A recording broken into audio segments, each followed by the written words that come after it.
All right, and we're live. Welcome, Dan. Good to talk to you again. Hey, thanks, Sam. Thanks for having me on. Yeah, absolutely. So you and I were both mentioned on JRE, which is fantastic. Absolutely. And also, Wandering Wolf was, although a little bit less obviously. Unfortunately, for him, I think not that that was intentional, of course, but he was brought up on there. A mutual friend of both of ours Yeah, Mike's as a good well. guy. So we'll give him a shout out, but a shout out on the Illegitimate Scholar YouTube channel isn't exactly in the same realm as on the Joe Rogan Experience, but Not this year. yeah, not this year. That's a good point. Yeah, one day maybe. No, Keep at it. somebody was leaving me a comment the other day, and there was like 1 million subscribers one day, and I read that comment, and I was like, I never want to have 1 million subscribers. Absolutely not. I can make enough money to keep doing what I'm doing with way less subscribers than that, and I do not need that problem. Absolutely not. That's more. There'd be a lot of problems that would come with 1 million subscribers for sure. Oh yeah, I mean more opportunity for money, but like, who cares? I don't need to make that much. That's yeah. You can make way more. You telling me you're not launching Lunchly here? Lunchly version? No, I don't think so. I don't No. think I want to sell. You know, it's funny. I think you and I are both. We probably shouldn't bring this up right at the beginning, just because it's not exactly Sorry. in the right thing. But you and I are both very interested in like the internet drama commentary scene, which I figured out, which is funny. Yeah, it is quite funny. It's great. I love Turkey Tom. Yes. I don't know. I love, You like Turkey Tom? yeah, I like Turkey Tom. I like August the Duck. Oh, I don't know him. Yeah, he's pretty funny. He recently did a taste test of the Lunchley. That was great. Tozy's another one that I like. He's pretty just kind of level headed and pokes fun of a lot of the kick streamers that do just. You've seen those guys nowadays. My fucking God, they get away with everything. They get away with everything. That Jack Doherty guy getting like Totaling he got car. Kicked off Kick. Yeah, he got kicked off. Who gets kicked off Kick? How dumb do you have to be? Yeah, thank you, Big Blue Frost. All right, we can come back to commentary later. Let's talk about some archaeology. I love talking commentary. A lot of people don't know that, but I am very into that stuff. If I'm downtime, I call it professional development. Like, oh, I look how YouTubers do it, and I'll learn it. Really, I just want to watch that slop. But yeah, so we'll talk about Joe Rogan. But you're gonna be talking to Graham Hancock in like 2 days, right? Yeah, in LA. That's correct. Yep, it'll take me a little bit to edit the footage and stuff, but and put it out. We're not live streaming it, but yeah, I'm going to interview him and have a chat, and then we'll make a video out of it. Absolutely. You got any specific topics you're going to talk about? We're going to talk about. I know we're going to discuss Easter Island because both of us, before Ed heard anything about Ancient Apocalypse season 2, I was already talking about Easter Island quite a bit. So that's one thing that when we first started speaking, he mentioned mutual interest in. So I'm sure we'll talk about that. I'm sure we'll talk about a certain archaeologist or maybe the entire society of American ones might come up. You know, that whole entire mess. And a lot of what we'll discuss, though, I like to talk about archaeoastronomy a lot, and it's hard to find people, even in this community, it's hard to find people that are like actually know what they're talking about. I've got the guy for you, man. Yeah. I don't know. I haven't had him on in a little while, but there is an archaeologist. He's about to finish his PhD at not Alabama, somewhere in the one of the deep South colleges. He is a Mississippian archaeoastronomer, and he's been on my channel a couple times. Let me just people everybody, if there's longtime listeners in the comments, they know who Cam McConnell is. He is terrific, and I think you would be very interested in talking to him. He's done some research with the rattlesnake disc. If you're familiar with what that is. I'm pretty sure I'm familiar with what that is. It's one of those, I forget exactly what they're called. The cardinal point, dream catchery looking things. I forget the name of them. But yeah, I think if you got an image, pull it up. Yeah. Yeah. I'm going off of memory, and you know exactly what you're referencing, so I may well be wrong. a few videos with him where he talks about this type of stuff, and talks about connections between the Mississippians and the Mayans. I've got this right. I was just live. I've been live streaming Ignatius Donnelly's book. Oh my God! Yeah, that you said that in it's one of my premieres. My God, man, that must be savage. That's interesting, but I bet you're getting some fun comments. Oh, I mean, people are very understanding. There was one guy who came in and he had just joined the live stream, and he was like, "Oh, you're not just like present." I don't even remember what the comment said, but the spirit of it, I hope I'm not misrepresenting him, but it was like, "Oh, you're not like presenting this as like fact, are you?" And I was like, "No, absolutely not. I just want to see what's in this weird ass book," and it is weird and it is interesting. But this is the rattlesnake disc. And this is something that they're on the channel, and where he talks about this. He's come on and presented a little bit of his research, and really, really cool stuff about Mayan influences into the Mississippian culture. And it's and it's through like, well, there's really two things in there, which is the rattlesnake disc and the astronomy implicit in it. And I'm sure that you know, but the viewers probably don't, is that archaeoastronomy is a legitimate subfield of archaeology, but it is not one that many are. It's an expanding field, and not it's really looked down on in archaeology quite a bit. But there's legitimacy to it. There definitely is. Yeah, it depends on the archaeologist, and it depends on where the archaeoastronomy goes. The general idea of a building alignment or of an artifact being associated with the sky, they don't seem to balk at. It's when these things start getting used in any way that makes what they find in the ground less important. Like if you're going to date the site and you are dating it with the stars, and then they dig up things that date it to a different time, they're going to fight that tooth and nail every time. Yeah, and it makes sense. They're trying to protect their own field, their own livelihood. I understand that, but they should do it in a way that isn't attacking other people, I think. And I think you and I both share the opinion that everybody would be better off if there was a little bit more understanding and allowing other people to do things in a different way. Well, yeah, absolutely. Yeah. That's I was a lot more polite in my debunkings of a lot of those archaeologists and stuff up until it got to the point where it's like, no matter what I do, no matter what I say, as long as I'm associating myself with any sort of lost civilization stuff, you're just going to keep throwing the dirtiest of the dirty slurs at me. It's all right. No. Yeah. Gloves come off at a certain point. And it's like, I've done less than you. I've given you credit several times that you did a lot more of this than I did. But like, with my stuff, it's just all I did was archaeological scholarly papers showing the content. That's it. I didn't talk about alternative history. I don't talk about alternative history. I just don't. I've never said it. I've said multiple times that I don't believe for a fact in Graham's hypothesis. I've said it. I say the same thing. I say the same thing that Graham does, is that it's a hypothesis, but they're just so angry. And I don't like it. And what I've said before, I've been very rude to to Flint, but that's just because of how he's been to me, and he's been to you, and he's been to Corsetti, and he's been to Hancock. And if he stops, no questions asked, I will stop. I don't want it to be this way. I really don't. It's not fun. I want things to be positive. I want things to be collaborative, cooperative, and I want mutual respect. But if there's not mutual respect, I will not give one-sided respect. And if anybody thinks that that's wrong, not in this comment section, obviously, but if anybody thinks that's wrong, any of these people think that's wrong, then I don't care, because you clearly don't have any respect for me, and you can shove it. Yeah, it's pretty funny how the situations has played out with that. It is this constant shifting of the blame and constant shifting of what is and isn't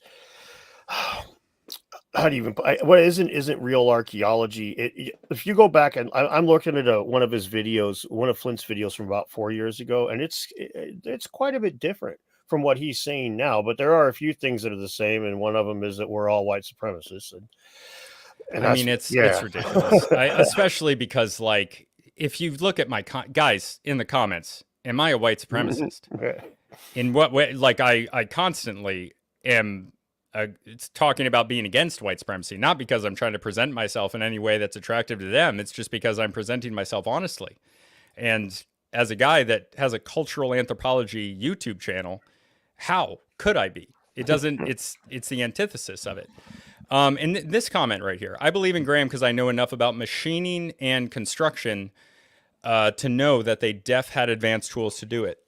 Yes, and what's funny to me is that when you look at me, you, Corsetti, Wandering Wolf, there's another guy who's been pretty absent from the internet, and I'm forgetting his name because I haven't talked to him in a while. And he looks almost just like me. Corsetti also looks a lot like me, but we're all either, with the exception of Graham, we're all either tradesmen, military veterans, or both. In my case, both. I'm not a tradesman anymore, but I was an HVAC technician.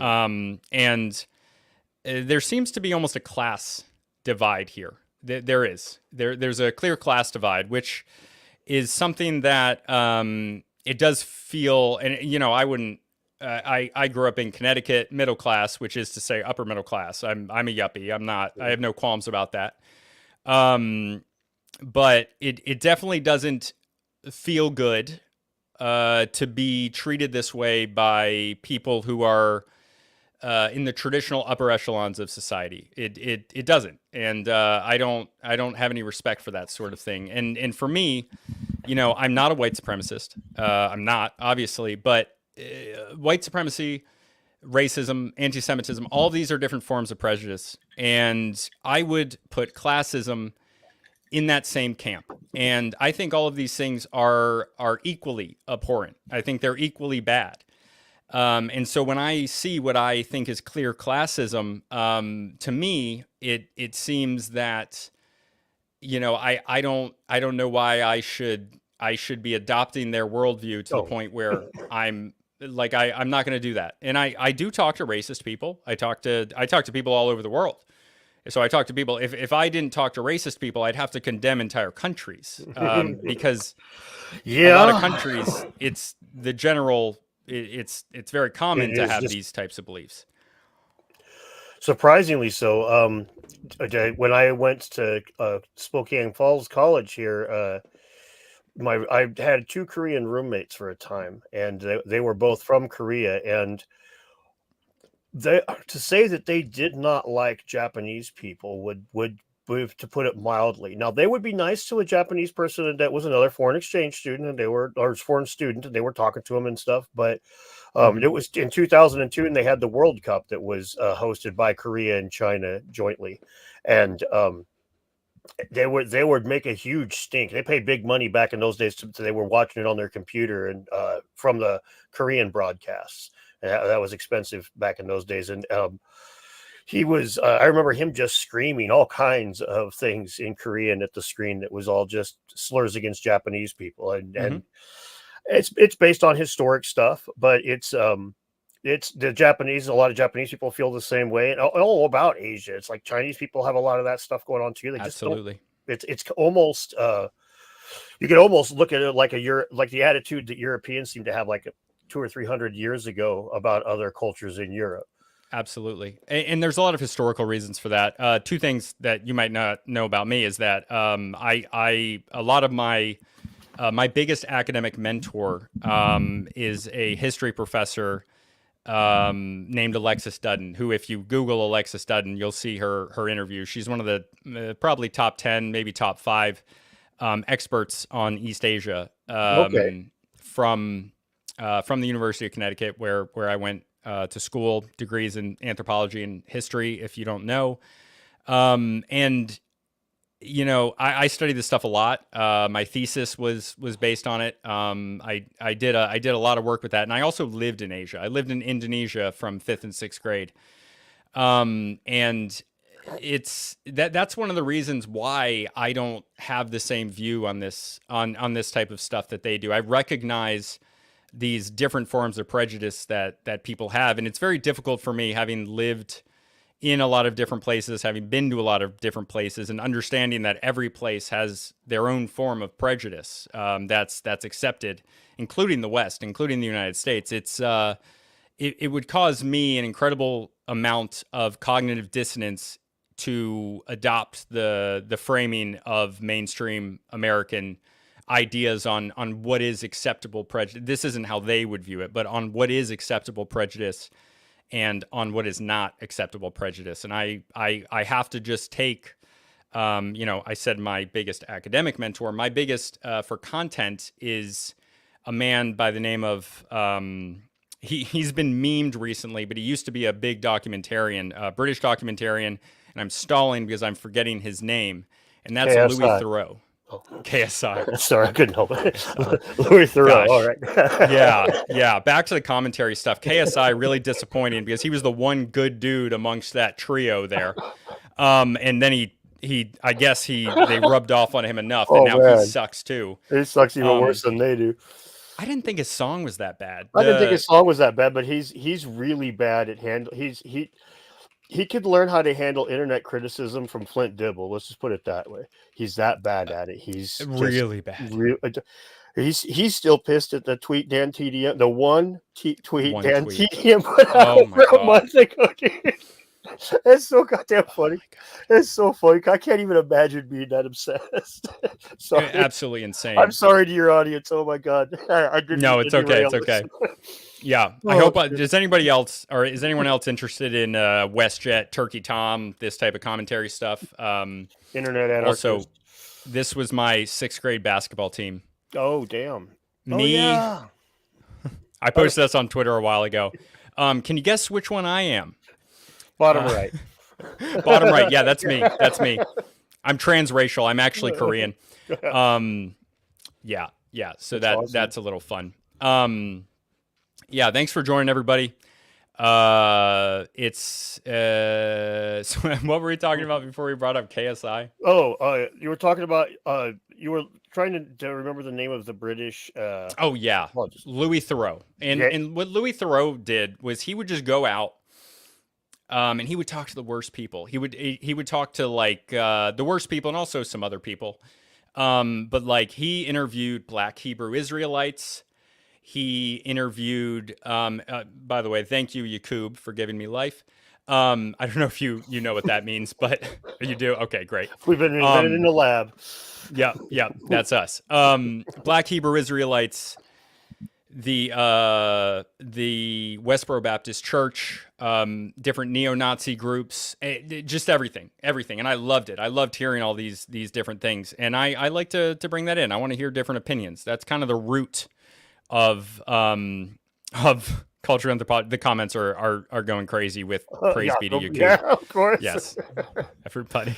Of course. Yakub. But that's the thing. It's it's a funny meme to talk about Yakub, who, if you're not aware, is an idea from what is considered a hate group by groups like the ADL, they're anti-white, anti-Jewish, anti all of these things, and they believe that an evil black scientist named Yakub made white people in a lab. And that's funny, but it's also interesting that somebody believes that, and that's in their thing.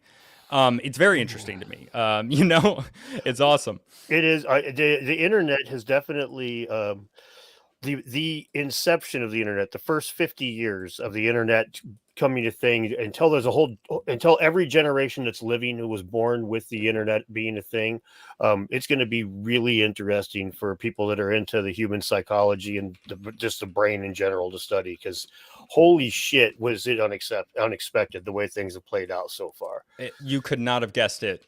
If you were when I was in middle school, I was on MySpace, and the way it is now, if you try to explain cryptocurrency back then, which I think it was even around 2007, someone correct me if I'm wrong here. But it's not it's insane. Like nobody could have expected it. It's too multi-factored. So yeah, this is what we're doing. And you got anything? No, the idea that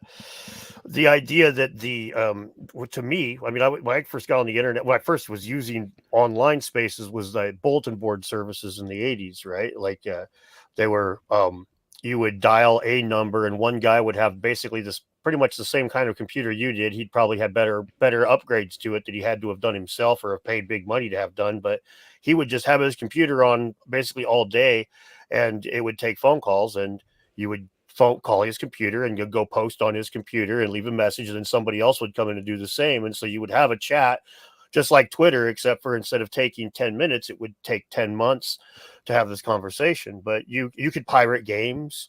This is what people like phone cards. If you know what, like long distance calling cards, you used to have like a credit card that you could like dial a number, and then you would enter this credit card in. That these were heavily stolen by these guys back in the late 80s and early 90s, because long distance was a problem because you're hard dialing every number. Yeah. And anyways, when the internet itself started, all of that was really, all that changed. The information flowed a lot more freely. And if you would have told me that it was going to be the land of like partisan censorship, where a bunch of little bubbles where nobody would want to talk to anybody that was outside of there, but if you'd have told me that 20, 30 years ago, I'd have laughed at you. Yeah. It was the opposite of what people thought was going to happen. Oh man. Yeah, and I would like to see that. I would like to see that type of thing. It's just disappointing. I would love to, like, there's plenty, I'm sure, that Flint could teach me. And I'm willing, and I have said, there's plenty of stuff, by the way, that Flint Dibble said on that episode that was totally legit. Agreed. There was a lot of it. And one of my favorite things that I remember that I thought was awesome as a suggestion. And I'm willing to do this just because, what I think is most important is the information, but like, I wish that I didn't have reservations about giving Flint flowers for doing something right. And like, I wish that wasn't the thing. I wish it was a world and he was acting in a way that he wasn't like being so disrespectful to me personally and people that I care about, you included, that it wasn't good. But he made this suggestion to Graham that he should make like I'm gonna butcher it, but like line up the Piri Reis map with one of the islands to make to match it up to see how accurate it is towards the against the map, like how accurate compare the two islands and see what statistically how related they are. And like, that's a great suggestion. And also plenty of the other stuff he said, like, it's a 3.5 hour conversation. You're going to make mistakes, man. It's fine. It's not a big deal, but you have to be willing to let others do the same. So this comment, also you mentioned something on Discord. DM me that on Discord and I'll bring it up, but I can't go through Discord right now and find what you're talking about. I believe, Koreans are more related to Japanese than Chinese, but all of these modern prejudices, they all come out of World War II and prior to World War II. The Japanese, I've done entire episodes on this. I've done hours talking about this, but the Japanese started colonizing Korea in the late 1800s. And during World War II and prior to it, because the invasion started, the invasion of Manchuria, which is outside of core China, but part of their traditional territory. That's the part of China. It's like the chicken head on the sort of chicken that China looks like on a map. That's Manchuria. Who were Manchus were the head of the Qing dynasty, which was the one that fell right before the Republic, short-lived Republic. And I lost it. What was I saying? You were talking about the Japanese invading Korea. Right. So there was, when the Japanese invaded Korea and they colonized it for a long time. They were there for decades. There were members of the Japanese military with Korean members of the Japanese military with Japanese names that served in the Japanese military that were born into Japanese Korea that were invading China. Like they were there for a long time, and there was over 1 million, aptly named, a great euphemism of comfort women. They were sex slaves, and which is an awful thing, but it's a thing that happened, and that along with all the war crimes and how brutal they were.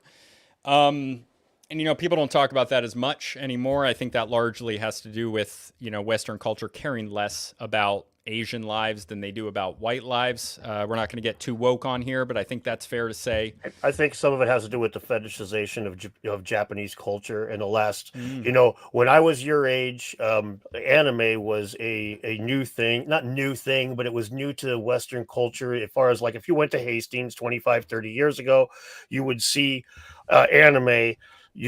They even had a hentai section, and nobody knew what the fuck it meant. I rented a video, and that was the end of me renting anime at Hastings, because I brought that home and put it on about 5 minutes later. And me and my wife were both just like, "Oh fuck!" But but there was no term like weeboo. There was no jokes about waifu pillows. There was the people that were really hardcore into anime liked Robotech. You didn't find, even back in those days, you didn't find people gushing about any of it. I remember when Dragon Ball Z was new in like the early 2000s, late 90s, early 2000s, because my kid brother was just going nuts about it. And I remember just being blown away that anime had come that far, that it was that mainstream. So right. I think that might have something to do with it, is because the Japanese atrocities in World War II were spoken of a lot back then. But the more that people, if everybody was talking about how great German culture is, you probably wouldn't hear as much about the concentration camps either. It's kind of hard to talk good about it on one hand without weighing in on the other too. It's two sides of the same coin, and people tend to not like that nuanced double-ended take. All or nothing, baby. Yeah. Definitely. It's I got a comment from Adam Nutter. Does your guest know that an orangutan is smarter than you? Yeah, that's a reference to 5 Till Midnight last night, our little politics podcast. I agree. And today it's Korean stuff that's very popular. Japanese stuff is still popular. Obviously, I grew up on, I was born in 95. So Pokemon, Dragon Ball Z, and today I still love my Nintendo. I love my Nintendo Switch and my Nintendo games. I don't play them as much anymore because I'm busy. Thanks, Flint. But it's I'm young. Somebody brought that up. My audience is actually my average audience is quite a bit older than me, which I take a little bit of pride in personally. Yeah. But yeah, Koreans, you got like, I have a niece that's a teenager. She loves Korean stuff. I love Korean stuff. I love Asian stuff. It's formative years spent in Asia will do that. And remembering my basketball team where I should have been the best player, but I wasn't. I love this stuff. There's a lot of stuff with that, but Korea, like, I don't want to get too far into it, but and no, you guys aren't old. You're great. You're just older than me. I'm not. With this type of content, it's mostly a lot of older people. And I've always been an old soul since I was a teenager. I've always been, and I've been made fun of for that. I never cared, but it's the truth. Running Man was hilarious. What's that? Arnold Schwarzenegger movie. Oh gosh, yeah. That's what I'm saying. I miss a lot of this stuff. No, I think that's funny about the way that the Korean culture really, like K-pop, was a big, huge part. Which you could thank Psy for. Obviously Gundam Style is the thing that really put that on the map for everybody. Yeah, I remember that. It was crazy. What's really funny is when I had those Korean roommates, they would listen to Korean pop all the time. And a lot of it was Psy, and he was trying hard to break into America then. But wait, Psy back then? Yeah, like in the early 2000s. Really? Like, he actually came to America. From what I understand, he came to America after he released this song "Champion." Do you know Beverly Hills Cop, the music, the do do do do do do do do do do do do. He raps. I didn't even know that was from Beverly Hills Cop, but okay, yeah. He raps to that. But do you know the problematic Korean word in their music? Have you ever seen this? The word ni in Korean means me, and the suffix ga is like in a place. So if you say like I'm getting crazy up in here, is literally michin a niga. But that last little bit there, he repeats like 4 times in a row, niga, niga, and you can't really do that and get played on American radio. Doesn't matter what language you're singing, buddy. And so like my friend Simho is like, hey Dan, check this out. This is so good. You have to listen. And I'm just like busting up laughing after a little bit when he says like 3 times just over and over. Just like, oh my God, dude, no. Do you think this will be popular in America? Well, with some people, but probably not the one with some people. Yeah, maybe with David Duke. I don't know. Oh man. But yeah, then Sai supposedly came to the States because he tried hard. He thought that was going to make it here. And then he's like, okay, I'm going to come study American culture a little bit so I don't do that again. Yeah, and that's, that's completely understandable. I've seen this in like soccer as well. Like, soccer's a big international sport. And when I say international, like obviously in different countries, but players move between countries all the time. And there's been some controversy with like a Hispanic, Spanish as a first language person, talking about like he was the word. I think I can say the word negrito, but that's the word. We'll see what YouTube says about that. But I think that's okay. But that's like, see, I'm wondering if I'm even allowed to say that. But in Spanish, that's like a term of endearment. It's not a negative thing. But people hear that and they're freaking out. Also, like that same word, niga. I'm gonna enunciate very clearly there, so that everyone knows I'm not saying it. Is also like it's like in Chinese. It's the same thing. So yeah, they say it all the time when they're talking. God. Yeah. That was one of the funniest. I remember a thing. I'm sure I'm probably 80% sure that it was a 4chan troll that posted it, but it was posted on Tumblr or one of those kinds of sites back in the day. That it was like, do you think we could convince the K-pop stars to change their language a little bit so they quit saying these words? Like, God damn it. Yeah, which is so disrespectful to their culture, right? Like it's like, doesn't intent matter at all? It's there's no intent. It has nothing to do with black people. It's the same phonemes. That's all it is. Man, no, that hurts my head. But that was pretty funny. Some fun time. Yeah. The twisting of the way languages sound like that.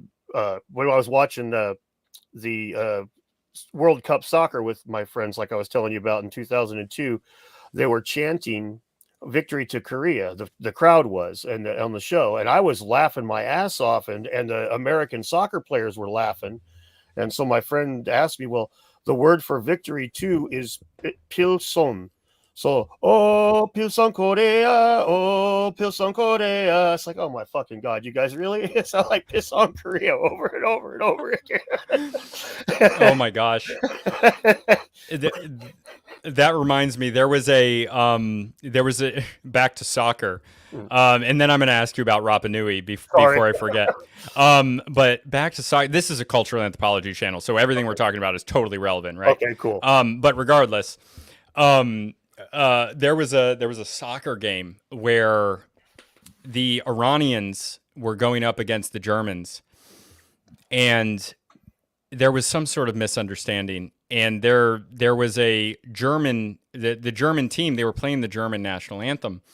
And out of respect for the German national anthem and the German team, these very respectful, very well-intentioned Iranian fans were Roman saluting the anthem. And there's video. It's a hilarious video because there's... I assume everyone in the comments section knows what a Roman salute is. Yeah, you might. Earlier, we were talking about appropriation and how appropriation is a dirty word, but all it really means is taking from other cultures, which is totally standard. Like, culture is by definition shared. There's a hilarious video where there's a video where they're going back and forth between the Iranian stands where they're doing this, and they're going to the German players, and the German players they're just confused. They're just like, what is going on? What are they, why? Yeah. And somebody brings up a good point. The way I presented that was a little bit for the bit. It's also possible they were screwing with them. We don't really know. They might have known. I'm not really sure. We're not clear on that, but it was either way very funny. Either very funny because they intended to do that, or very funny because they did not intend to do that. Yeah. Blue Frost, what happened? Did it just start over? It shouldn't have. Is that an issue on your end, or am I screwed over here? Everything looks good. So Rapa Nui, and the one thing I would like to say about Rapa Nui, and before I forget, please like the video, subscribe, hit the notification bell, and also check out Dan's channel. Dedunking Dan. I have a much smaller audience than him, but still, if any of you are not subscribed to Dan, which I assume a lot of you are, you'd love his stuff. I guarantee it. So Rapa Nui is one of the things that Rapa Nui Easter Island, same thing. Mm-hmm. Same thing, right? So I usually use the indigenous names. I'm not going to have an issue with anybody not. It's because I'm not an asshole, and I'm not an elitist. So the banana, this was brought up in Ancient Apocalypse.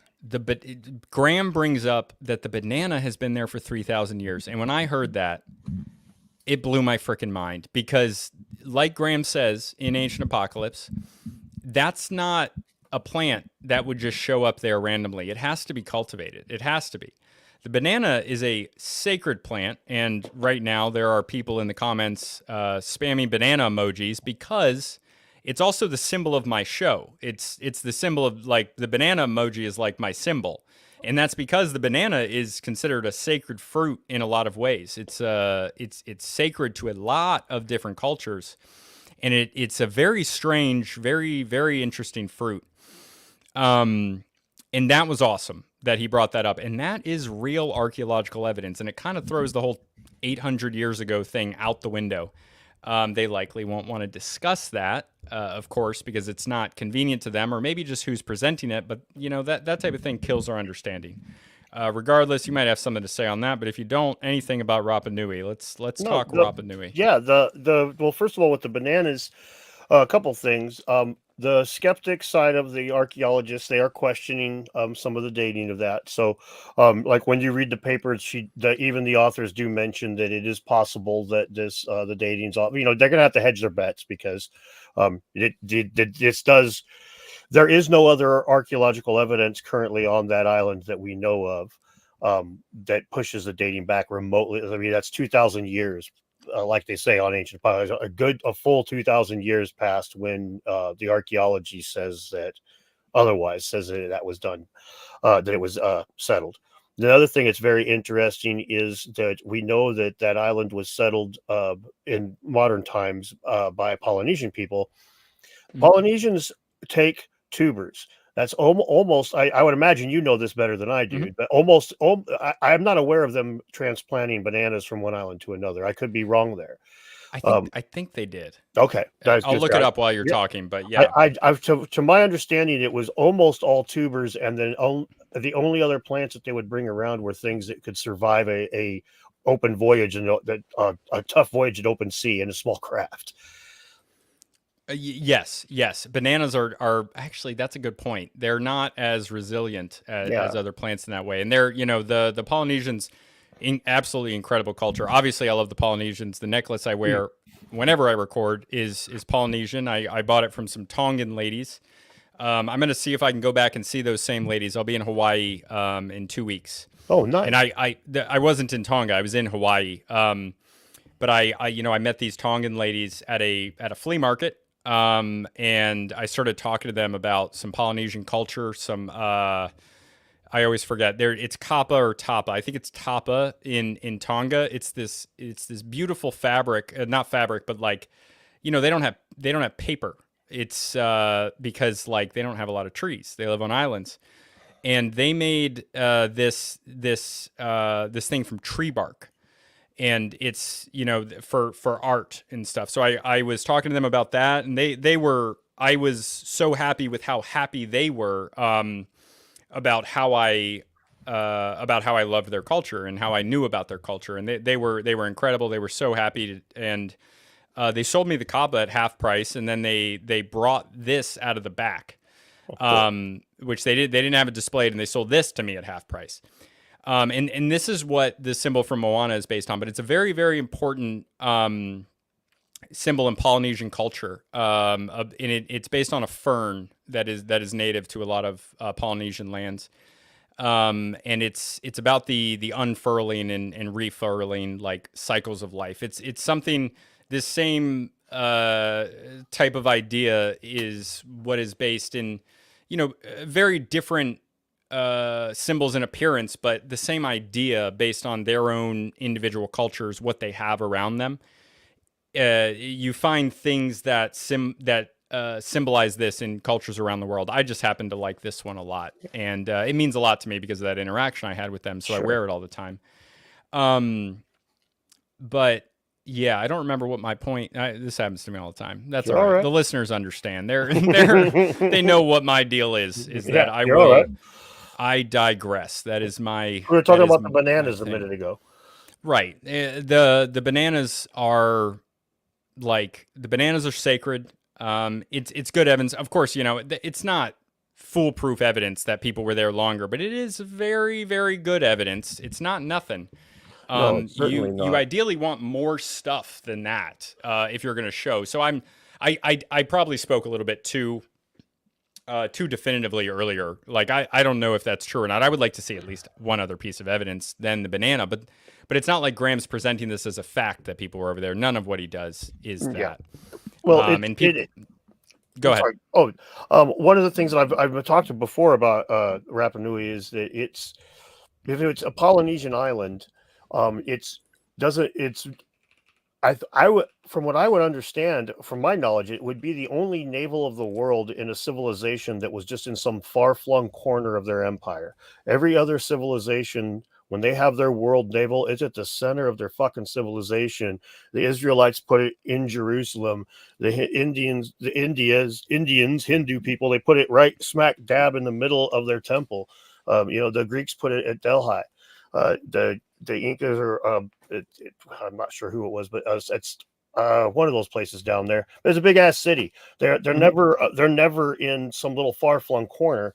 But the name of the island is the navel of the world, right? So it's like, to me, that implies that place was known and part of a different culture at some point. That it being the world navel was not a Polynesian invention. Mm-hmm. And that's not archaeological evidence. That's more of, you know, what you would call it, Graham Hancock style evidence, right? So what I've always, and look, when we're talking about archaeological evidence, what a lot of people who are, you know, I don't like this idea of sides. I hate that there's sides in this. I don't like this at all. But for lack of a better term, the people on their side, you know, they'll argue that, like, archaeology is what deals with the ancient past. So archaeological evidence is the only evidence. But archaeology is a proper noun. It's not innate. It is a field with changing methodology and changing paradigms, just like any other field. And it's practiced differently in different places. It's practiced differently from North America to Europe, even in ways. Like in North America, archaeology is part of anthropology. That's not true in Europe. It's practiced differently in Australia. It's practiced very differently in Russia and in China. It's very different. And it's also a field that's less than 200 years old in its modern form. I had somebody arguing with me on the internet, always got to do this crap. And they were like, they made a comparison to math. 1 + 1 = 3. It's like saying 1 + 1 = 3. And it's like, dude, math is innate. Like 1 + 1 = 2, because I can go outside and I can pick up one stick and pick up a second stick, and there's 2 sticks. Yeah, I can rip a stick in half. break a stick in half, and then there's 3. I have 3 sticks now. That's the same here in China. It's the same 1,000 years ago, 10,000 years ago. It'd be the same 65 million years ago in outer space. It doesn't matter. It's the same. But archaeology is a proper noun based on interpretation. It's not like that. It's absolutely not like that.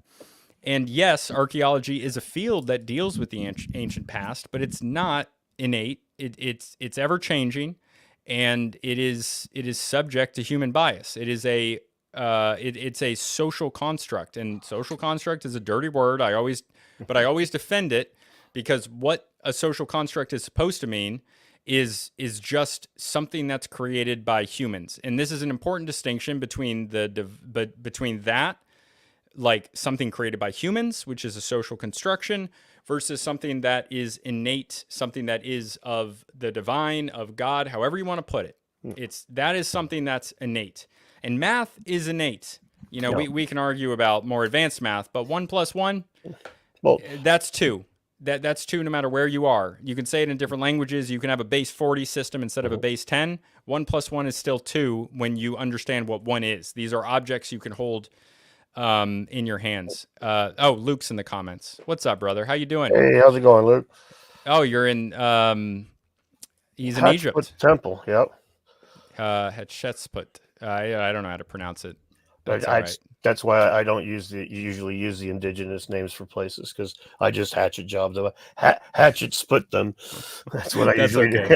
No, you don't have to. I mean, look, for me, cultural anthropology. I think it's better if I try to get the right words. But doing what you do, I could say Korean stuff right usually, and like I'm okay at Japanese pronunciations too. But when they start getting goofy with accents and stuff, I just tap out.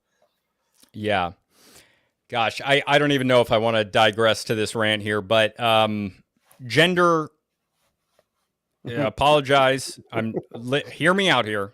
Gender is a social construction. And when I say that, number one, the modern stuff is the modern stuff is different from in the past, but there are many cultures in history that have 3rd genders, 4th genders, whatever. This is something that's existed for a long time. But here's the key here. These are defined things within the culture. So they serve, like all culture, these cultural the chat's mad at me. Hear me out, guys. Hear me out here. Hear me out, because I got a second point after this one as well. When an example from Albania, there was a time when a bunch of men got their lives ended. They got Canadian health cared. Okay. They got ended in Albania, and in order to work within their culture, like their culture required men to be in certain positions, but so many men were gone. So what they had to do was, okay, now we need to add this other cultural innovation where we have this other gender, in the sense that it is like these are women that fill the role of a man in a traditional sense, and that's because all the men were gone, so they needed women to fill these roles. And another example, okay, even if we're not talking about 3rd, 4th gender, whatever, an example from the Eastern Algonquins. So English settlers in New England, they're meeting Eastern Algonquins. Gender in this case, how gender is defined and how gender roles are defined is different between different cultures. So in English culture, this is a culture that is based in agriculture. And for them, it was the men that did the farming. The men do the farming, and the women are doing like housework and weaving baskets. They're doing important work. It's different work. They're doing there are gender roles that are defined. This is women's work. This is men's work. A little bit of overlap, whatever. Men are doing the farming. But the Eastern Algonquins, for them, these are horticulturalists. These are people, they're not agriculturalists like the Aztecs, like other people in the Americas.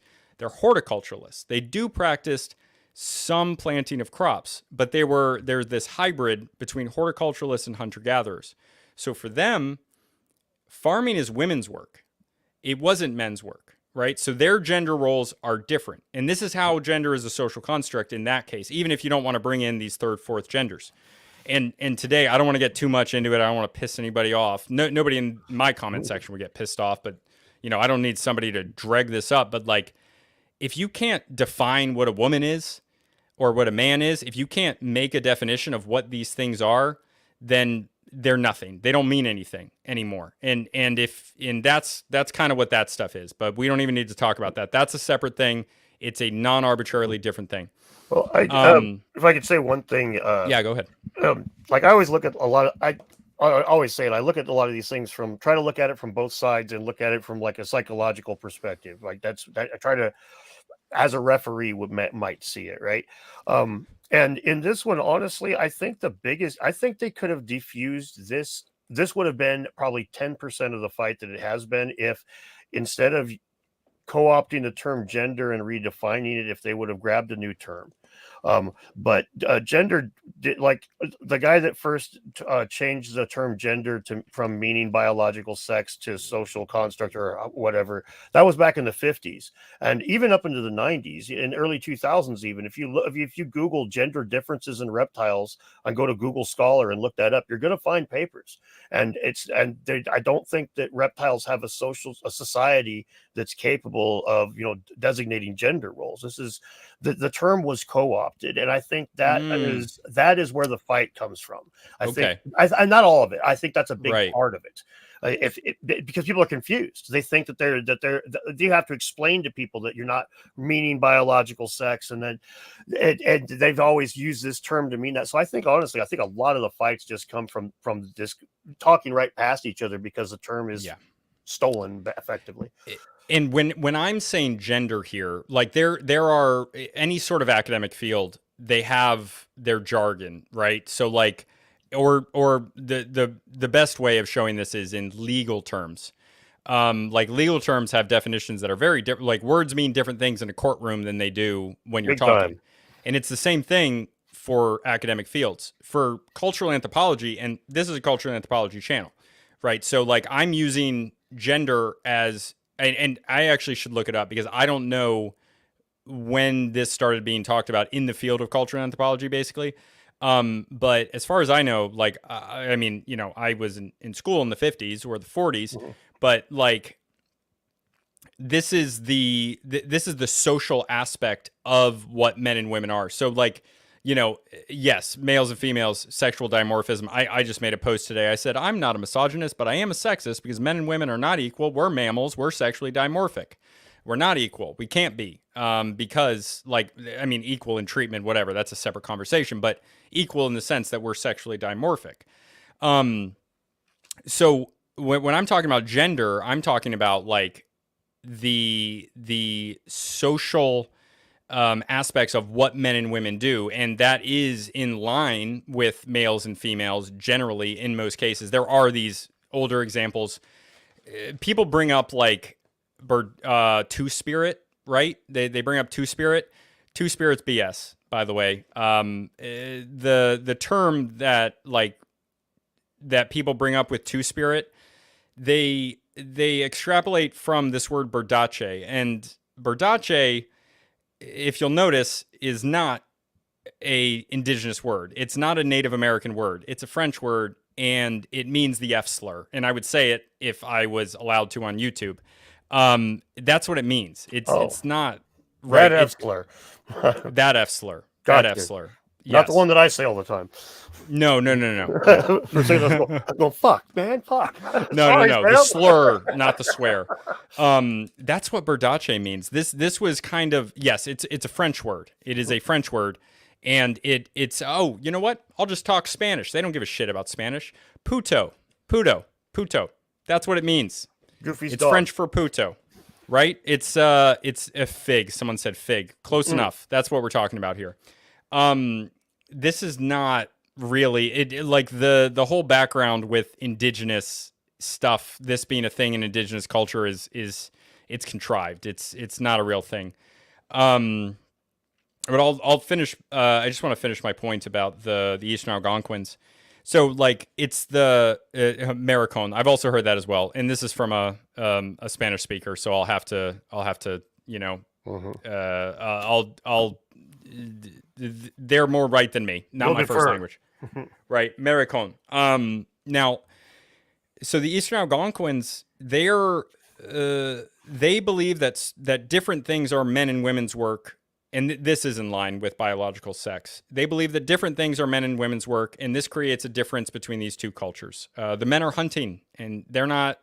They're hunting. The women are gathering, and they're doing horticulture. They're doing small scale farming. And you know they would think they look at the English and they're like, oh, they're feminine because they're farming. And then the English are looking at them and they're like, they're making their women do farming. What a bunch of assholes.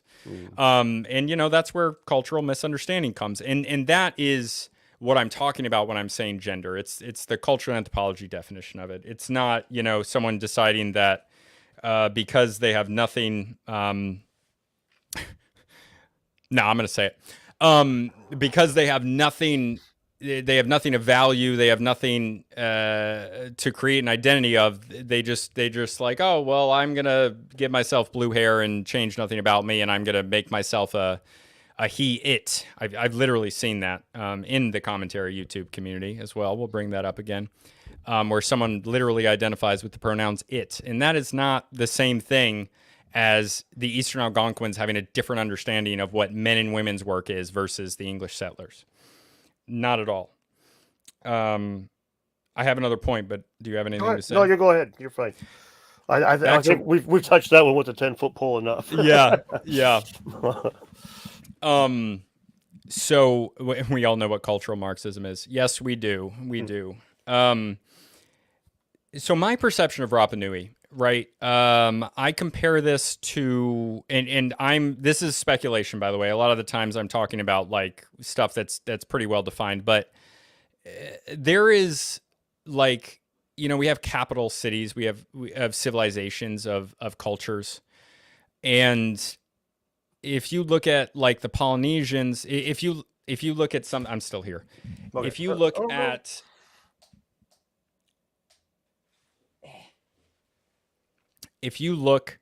I guess my battery's dead. Okay. Sorry. One moment. You're all right. One moment. Amateur hour out here. I'll do Fortnite dances for them to keep them occupied. Fantastic. I should put up like Subway Surfers to keep everybody entertained. So. Not Jared, the Subway Surfer. Different Nope. We don't talk about him. Except for that South Park. God damn it. That was... no, that was those guys predict the future too much, man. They do. You know, there's and this is a thing that, you know, might be able to be seen at somewhere like Göbekli Tepe, and that's even more speculation. But, you know, you have a capital, right? You have a capital, an administrative capital, a military capital, maybe. There's cultures that have, you know, maybe two places that are important for different reasons. It makes sense to be in the center if you're the Inca, and you know you can go 500 miles south, 500 miles north. It makes sense if you're the Romans to split yourself up, because you've expanded too far, and Rome is now extraordinarily far away from the more prosperous parts of the country. But then there's a separate thing, which shows up less in Western culture, especially when it becomes more materialist, when you're getting deeper into the AD days.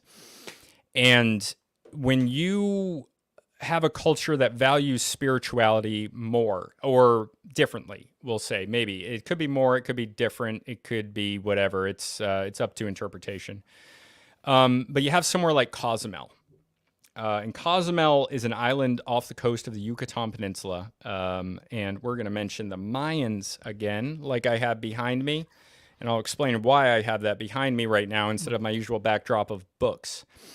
But Cozumel appears to be, and I think there's some stuff written on this, it appears to be a spiritual destination. It appears to be a location where people might take a pilgrimage to. I think it's thought of as a fertility temple, and these could be places of extreme spiritual significance that were not something that was the capital of an empire necessarily.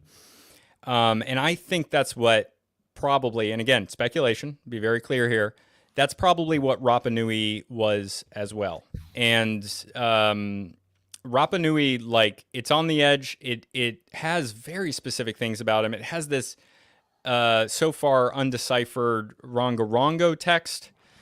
And it's Ronga. Did I say that right? Someone correct me if that's not it. Rongoronga. I think that's wrong for some reason, but it could have been a place. Maybe it was its own thing and it was unrelated after people got there. Maybe it's a destination for people to take what's essentially a pilgrimage to. Just like Cozumel. And you know, usually I would make a point about how islands are weird in culture, which is true in a lot of different places. Islands are weird. Sardinia's weird. Corsica's weird. Fisher's Island off the coast of Connecticut is a weird place. Even back then when it was Native Americans, the Native Americans in New England, the Eastern Algonquins, and the people on Fisher's Island might have been thought of in the same way. They might have been Eastern Algonquins as well, but they thought of them as weird. They were like, those guys are crazy over there. And a lot of that is because, and this doesn't apply to Polynesia because it's all islands, but like islands, they breed because they're different than a mainland continent, because they have, you know, culture is a response to the environment, both human environment and physical environment. So if you're like on an island, that requires, it's a different physical environment. It's a different human environment. It breeds a non-arbitrarily different type of culture, type of person. It's a lot of different stuff. It's very different. I think I had something else to say. I want to talk about the Mayan thing behind me and why I have it, because that's important. Go ahead. But you want to make sure you hit all your Easter Island points. Gotcha. Yeah. I wanted to answer the question. Is Cozumel the place you can clap your hands and it sounds like a bird? No, that is Chichen Itza. That is Chichen Itza, which Chichen Itza is like the big pyramid in it's on the Yucatan Peninsula. Yep. If you're ever in Mexico, by the way, in English we call the whole thing the Yucatan Peninsula, but they don't say that in Mexico. If you say Yucatan Peninsula to somebody, they think you're talking about the state of Mexico. Like the state, which is called Yucatan. And the Yucatan Peninsula has several states on it. It's also Quintana Roo. I think it's pronounced Roo. Spanish guy in the comments, correct me if that's wrong. Quintana Roo is the other one. But this is like, this is very important to the Mayans. It's within there. The Mayans are like within the Yucatan Peninsula down into like Belize and Chiapas at the bottom.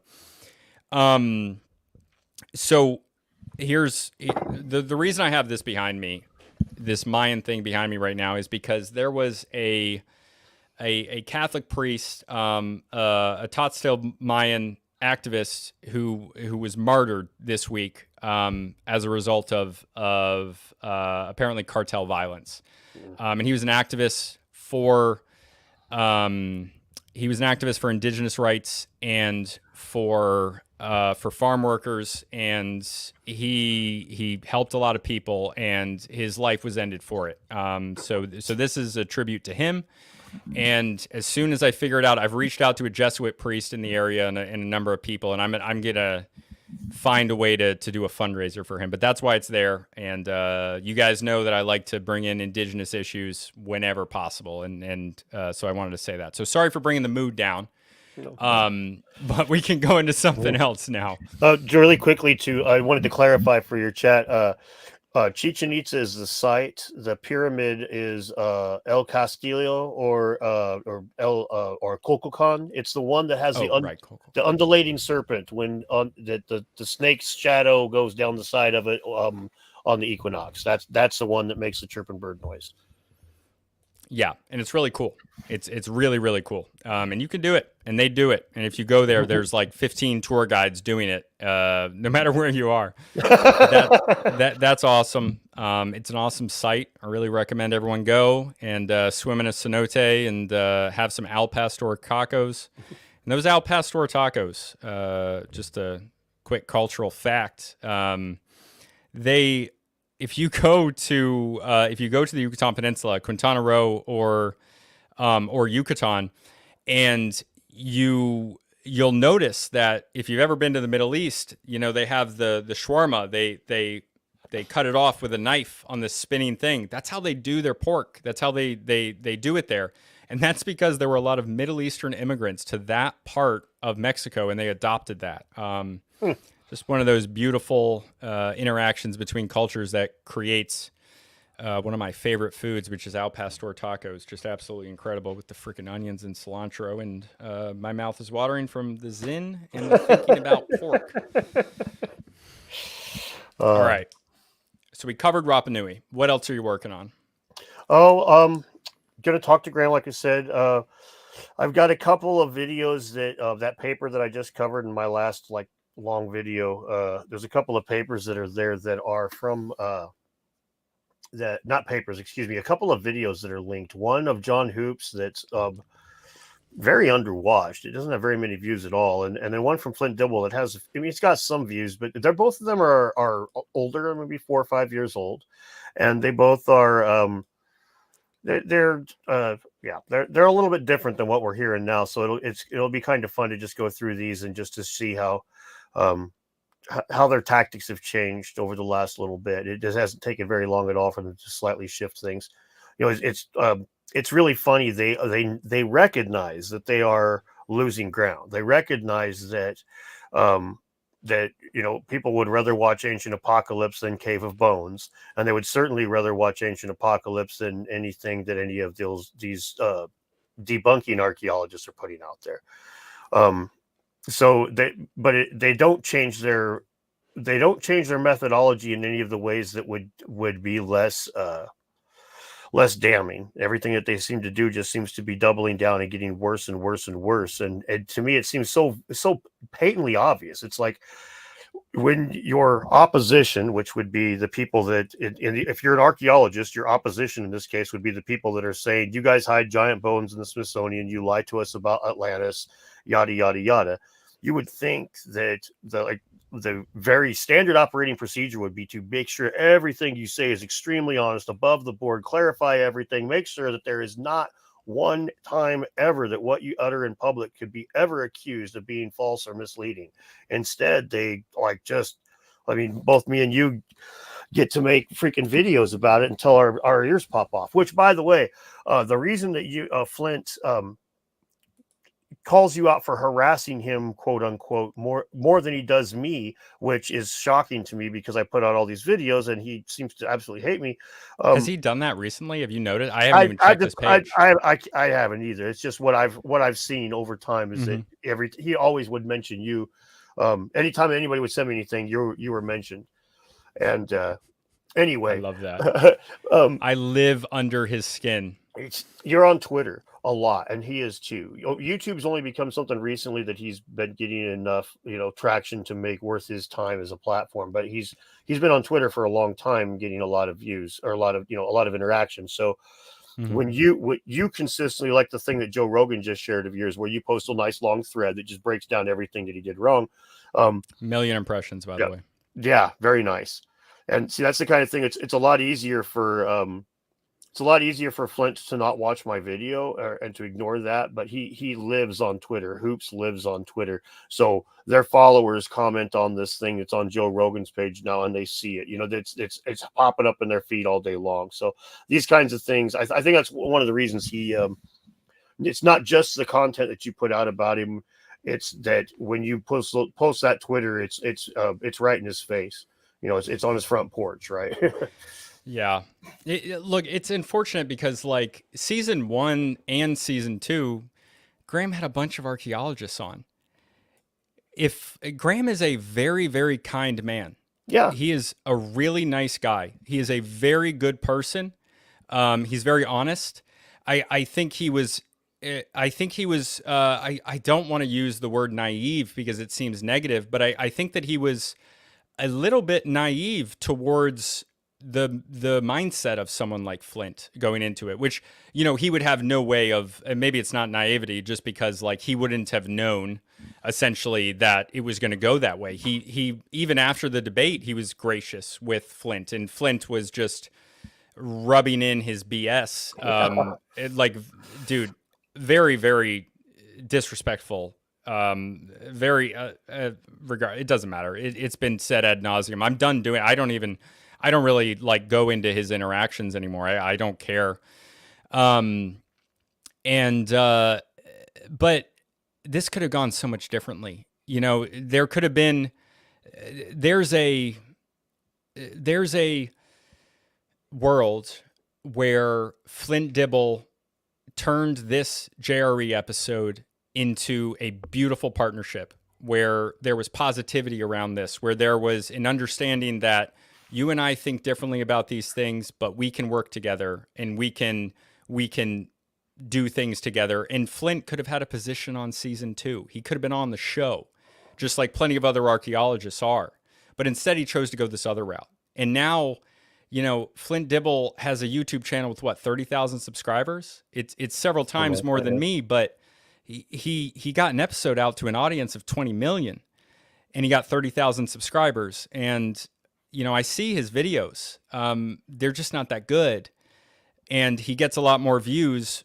Like, he's a pseudo YouTuber in a lot of ways, right? Because he's not a YouTuber. He didn't grow it organically. He got a bunch of followers, a bunch of people to see his channel. But in order to capitalize on that type of exposure, you have to be making quality content that keeps people around. And now Flint is in a position where he needs to talk about Hancock in order for people to pay attention to him in a serious way.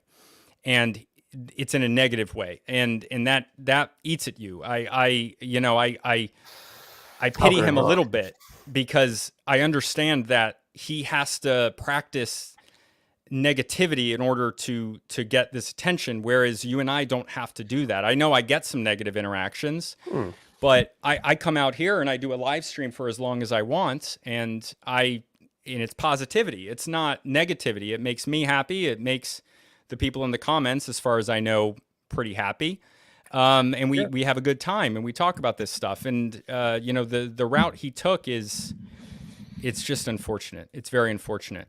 And go ahead. Zahi Hawass, this comment, Zahi Hawass, Graham Hancock, he made good with Zahi Hawass, who famously, they had a negative interaction, and they both swallowed their pride. And there's a lot less pain in swallowing your pride than there is having a continued negative interaction with other people.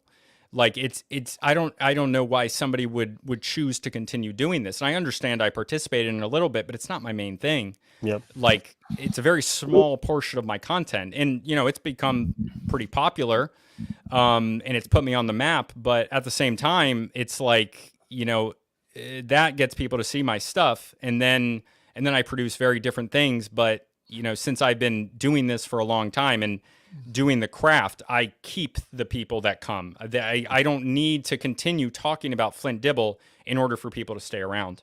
Yeah. But we're probably getting too much into the YouTube strategy stuff. Yeah. Well, my thinking on it, with, I don't mind, don't mind. I have no intention, to be honest with you, of, sorry, continue. Basically, you're fine. No, basically, like I said at the end of my little ranty video after the Joe Rogan thing went live, Joe Rogan's last one went up.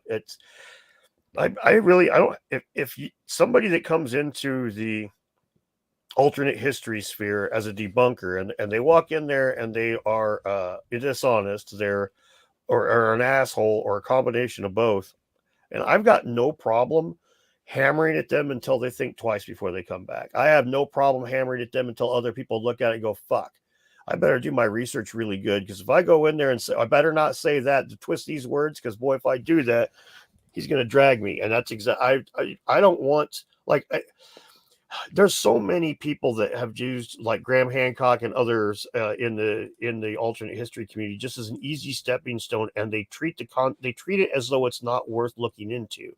That's where, like I've told Flint, that he treats us like flat earthers. That's what I mean. He doesn't look into the claims. And so his response, of course, is, well, you are basically flat earthers. And so he's, but more. I mean, that's insane. Yeah. It's absolutely insane. It is absolutely insane. Well, what do you Obviously, got the Earth is flat. I mean, what's he talking about? Clearly, I do you not have a level. Flint's going to take that clip out of context and pretend I'm a flat earther. Of course he is. Just like he lied about Dibble of Graham saying that there was no evidence. Uh-huh. So what do we got here on the screen? Oh, yeah. This is from Gallup. This is one of the most respected statistics.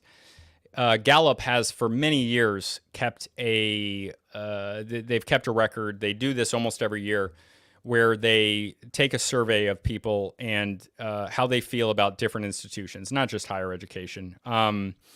But this is trust in U.S. higher education, and this is from 2024. There are four that they can answer 4 different ways: a great deal, quite a lot, some, and very little / none. 5 ways, sorry. And only 36% of Americans in 2024 answered that they have a great deal or quite a lot of trust in higher education. And there's 2 things to say about this. Number one is that they're not the mainstream anymore. They've lost that position because, it depends on how you define the mainstream. If you define it by legacy institutions that are, existing off of their names, then yeah, okay, they're the mainstream. But they do have a lot of institutional power, which is something that Flint, tries to pretend doesn't exist. But it's very true. But the truth is that higher education, people don't trust it. They don't trust it anymore, and that's for good reason. And if they bring this up, if they mention it, what I often see is, and I don't know if Flint has said this himself. I've seen it from other people. I don't remember who, but they'll blame people like Corsetti and Graham Hancock and whoever else for creating this situation. But that doesn't make any sense. It just doesn't make any sense. This is their own doing. This is what they've done. It's not like Jimmy Corsetti convinced people to not trust higher education. Mm-hmm. People stopped trusting higher education, so they went to Jimmy Corsetti. If Jimmy Corsetti, and I'm using him as the example because I think I saw somebody say that specifically to him, they would, if that were the case, then Jimmy Corsetti would have had to have started by doing something else. He would have had to start by creating an audience based on something else and then moving into the new topic. But Jimmy Corsetti created the content, and it was clearly meant something to people. People clearly liked it. And what that indicates is there is a huge market for people who are not trusting of the arbiters of knowledge, the self-anointed, who are parts of this legacy institution. And it's not our fault. It's their fault. And I don't know if they truly believe that. I don't know if they truly believe that Jimmy Corsetti created this, or they're just saying that because it looks better than blaming themselves, or if it's too much cognitive dissonance.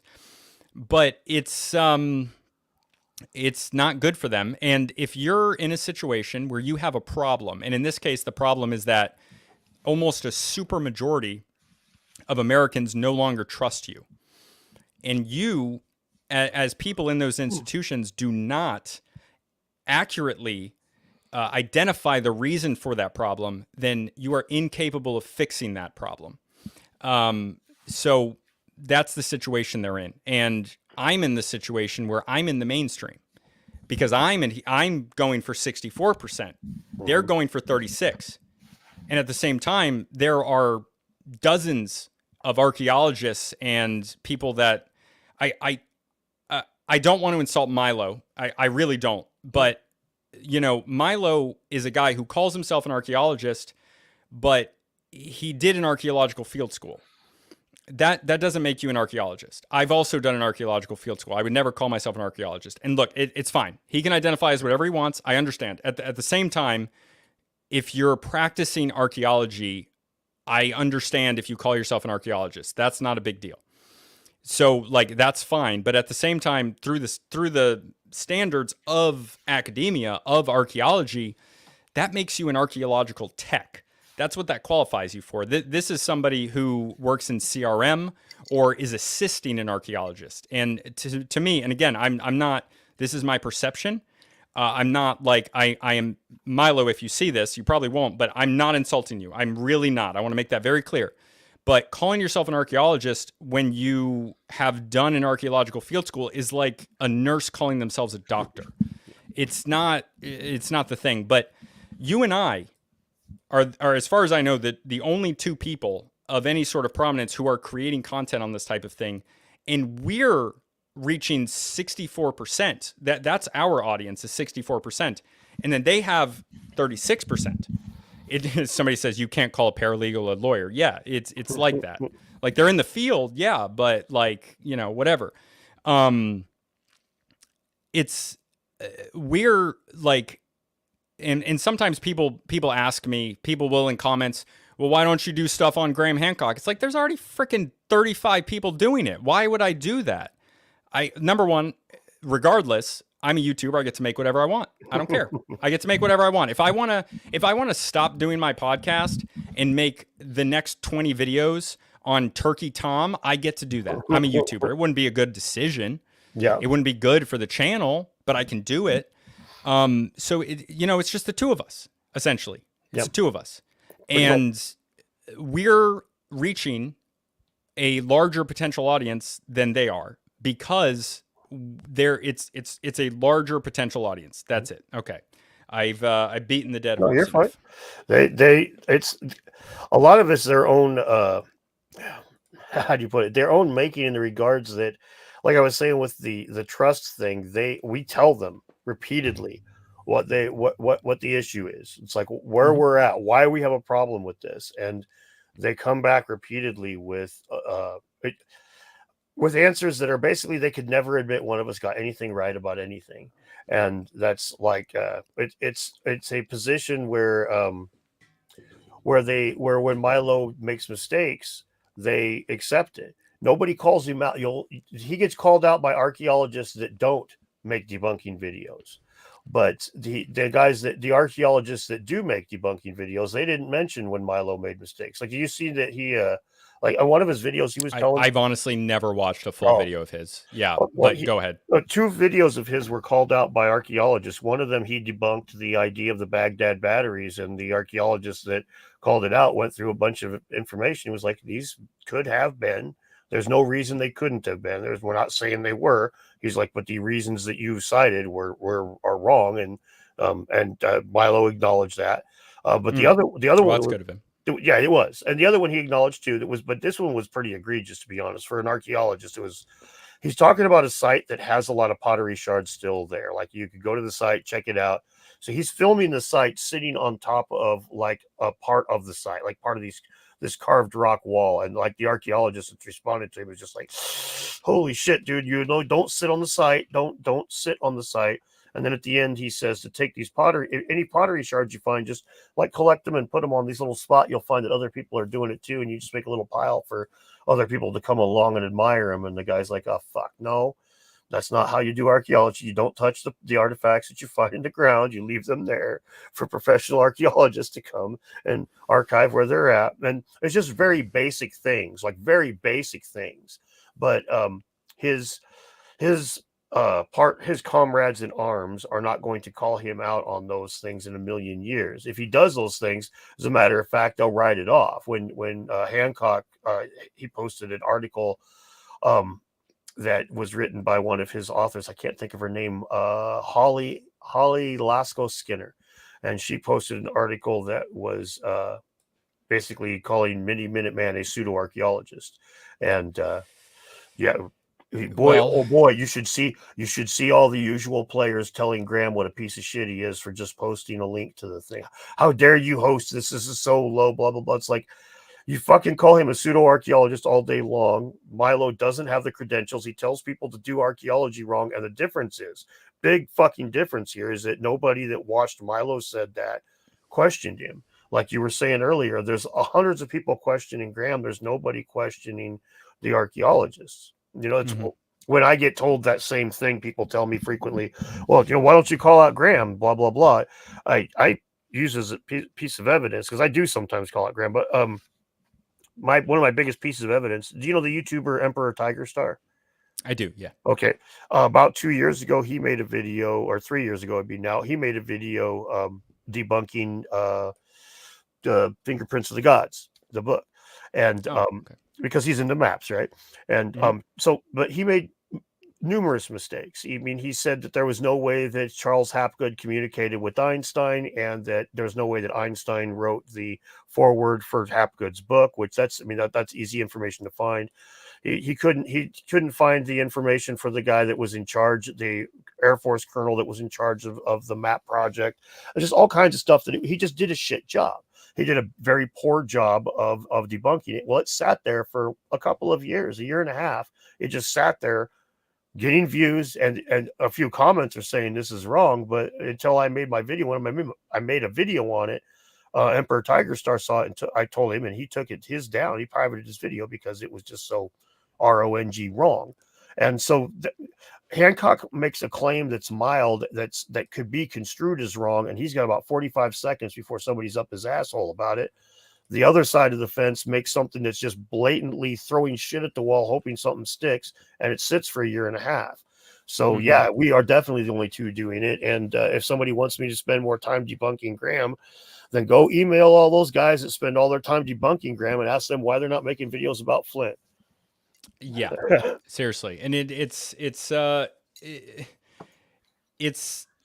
easier, right? Like, in order to do it to Graham, they have to do a lot more, sometimes lying, sometimes deeper work, sometimes, like it's a lot harder. For me, it's like, I watched the thing live on stream. When he said 7,000-year-old shipwreck, no, that's just not true. And all I have to do is Google 30 seconds and it's in my write-up.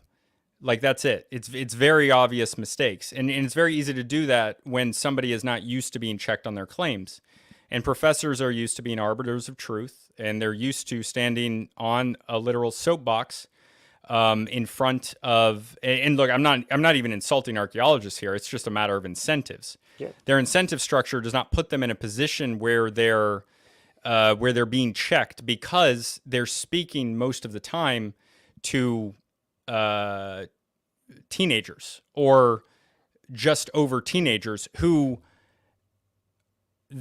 incentive structure is not to question the authority who gives them grades.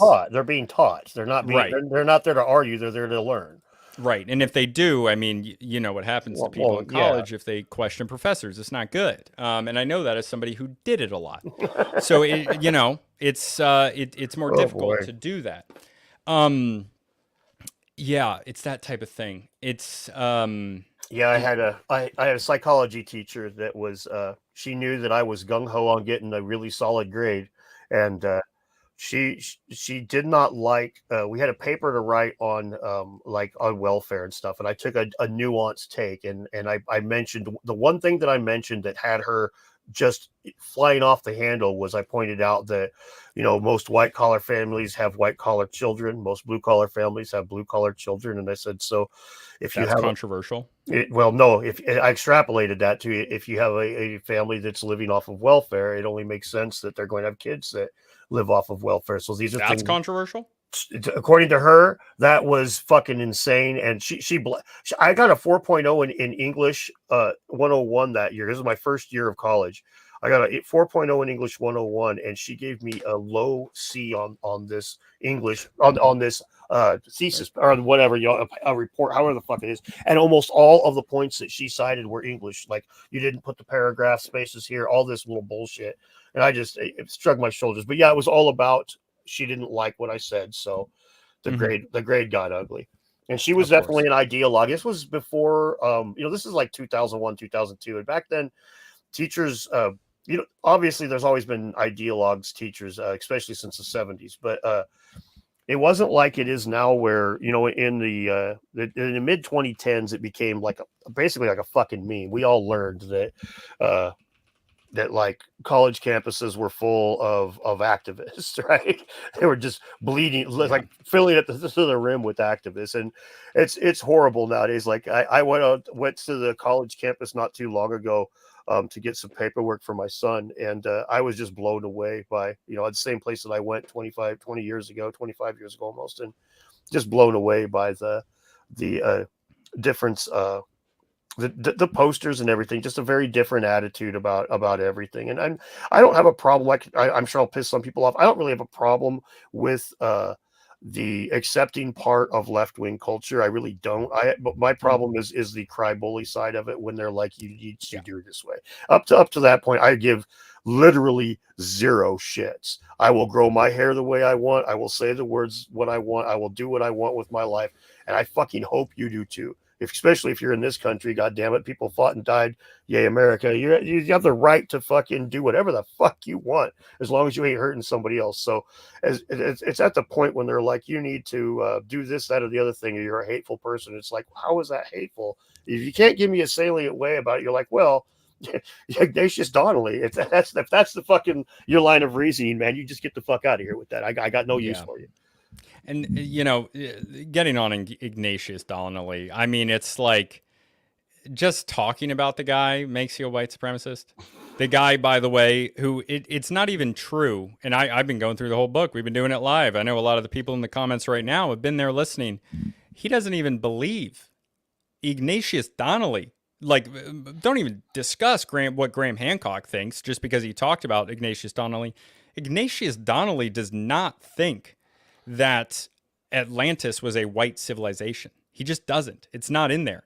Ignatius Donnelly, it's part white, yeah, and there's definitely some racist stuff in that book, by the way, which doesn't mean anything about Graham. There's some undeniably racist stuff in that book. But he also talks about what he calls Chumash. He's talking about the Ethiopian culture as part of his Atlantis. So how is that white supremacist? How do you fit that in there? Well, there's something that, like, that's a great point. The thing that these guys, they play off of ignorance of, and that's how all of the white supremacist shit works. This all ties in with the Ignatius Donnelly thing. You know about the biblical races, the children of Noah? Yeah, I've been learning about it because of Ignatius Donnelly. He's got a lot of biblical stuff in there. Yeah. Okay, so you've got the Semites, right? The sons of Sam, and you've got the Hamites, the sons of Ham, and you got the Japhethites, the sons of Japheth. And the Japhethites, after they became Aryans in later times, and the Semites, we all know what Semitic means, and the Hamites, these were the people that were supposedly from Africa, and shortly after the Noah's Ark thing, there's a part where Noah gets drunk and he's laying around naked. Ham laughs at him. His other two sons walk in backwards and put a cloak over him to cover his nakedness. So Noah says to Ham, you'll be the slave of your brothers, and your children will be the slaves of your brothers' children. And then he says to Japheth that the other guys, you'll be able to live in any of your brothers' tents as you want. So the Aryan, what it ended up with, the Japhethites were the Aryans in the minds of the middle, in Ignatius Donnelly's time. This was a belief, the biblical races. The Japhethites were the white people, the Hamites were the black people, and the Semites were the middle people, and that was your biblical races, and they were split after the flood. So if there and the Semites includes like Arabs as well. Yes. Like, I know that means Jews now, but just for the commenters or for the viewers, it also means like Arab, a few other people. Sorry. Correct. Continue. Well, you're fine. Yeah. The big point of this is, sorry, I'm taking a longer time than I wanted to. No. The big point. Well, thanks. The big point of it is that the biblical races were split off from Noah's children after the flood, which would mean the races before the flood were not Aryan, Semitic, or African. They wouldn't have been. They would have all been Noah. These races split from Noah's children. So the idea that the pre-flood civilizations were Semitic or were Aryan or Japhethites or African, this is something that, if you go back 300 years, that belief did not exist in the educated world. You can look at Ignatius Donnelly's contemporaries that criticized him, and they frequently will be talking about the biblical races as they're as they're criticizing him, they're saying, well, it doesn't quite fall in line with what we know about the Bible. So it's a point worth mentioning that if when they say that whole, there's generally believed in an Aryan Atlantis, the belief was a pre-Aryan, pre-Semitic, pre-African Atlantis. That was the belief back in those times. Wow. I didn't even realize that. And look, a lot of this stuff in Ignatius Donnelly's book has just completely gone over my head. It's a lot of crazy stuff in there. And I pay too much attention to the comments section anyway. But I'm just gonna plug in a second. But before that, I just want to say that, regardless of what Ignatius Donnelly says, Hancock talks about like the supposed Atlantis or whatever. His two places he talks about are the Sahara and the Amazon. So, white, like where does that come from? Yeah. He also mentions Southeast Asia as very important, which makes sense to me. I would love to see Unit 4 excavated. I would love to see Unit 4 of Gunung Padang excavated, and it's weird that they won't do it. It's also weird they won't publish the research on the chamber they found a decade ago, which they have looked at and not published the research. There's a lot of weird stuff. It's just weird. That's all I can say about it, because anything else is speculation, which I would do, but I'm not going to do it right now. It doesn't make any sense. And it shows how not, and what we were talking about earlier as well, with calling out certain people for making mistakes and not others. It shows the true reason behind a lot of this stuff. It shows it's not about what's actually wrong. And the same stuff with my research. It's, I'm very careful. I don't, I'm not an archaeology guy. I always tell people, everybody on this channel knows this is a cultural anthropology channel. Now, look, I have a degree in anthropology. So, I did do an archaeological field school, and that was on Eastern Algonquins. That was on, Paleo Indians up to contact period. I've worked on a bunch of different sites. I also volunteered in the past with the Connecticut State Archaeology Association. Unfortunately, the guy that I knew a lot was Dr. Oh gosh, it's really upsetting. I'm forgetting his name. The late Brian Jones, literally Dr. Jones. I respected him so much that I never once brought up an Indiana Jones reference to Dr. Jones, the archaeologist, because I'm sure he was very tired of hearing about it. But yeah, he unfortunately passed from pancreatic cancer a few years ago. That's too bad. But he was the Connecticut State Archaeologist for a long time, and I've worked on a lot of different sites here. A number of, not a lot, in relative terms, but I've never been that interested in archaeology. It's hard freaking work to dig. It sucks. I got enough of that. I love cultural anthropology. That's what we talk about here. Mm-hmm. I also happen to have experience. I was lucky enough to work under one of the foremost maritime archaeologists in the world. I identified one of Flint Dibble's errors because I worked under the archaeologist who excavated the Kitten shipwreck, which is one of the most famous shipwrecks in the Black Sea, which is a perfect environment.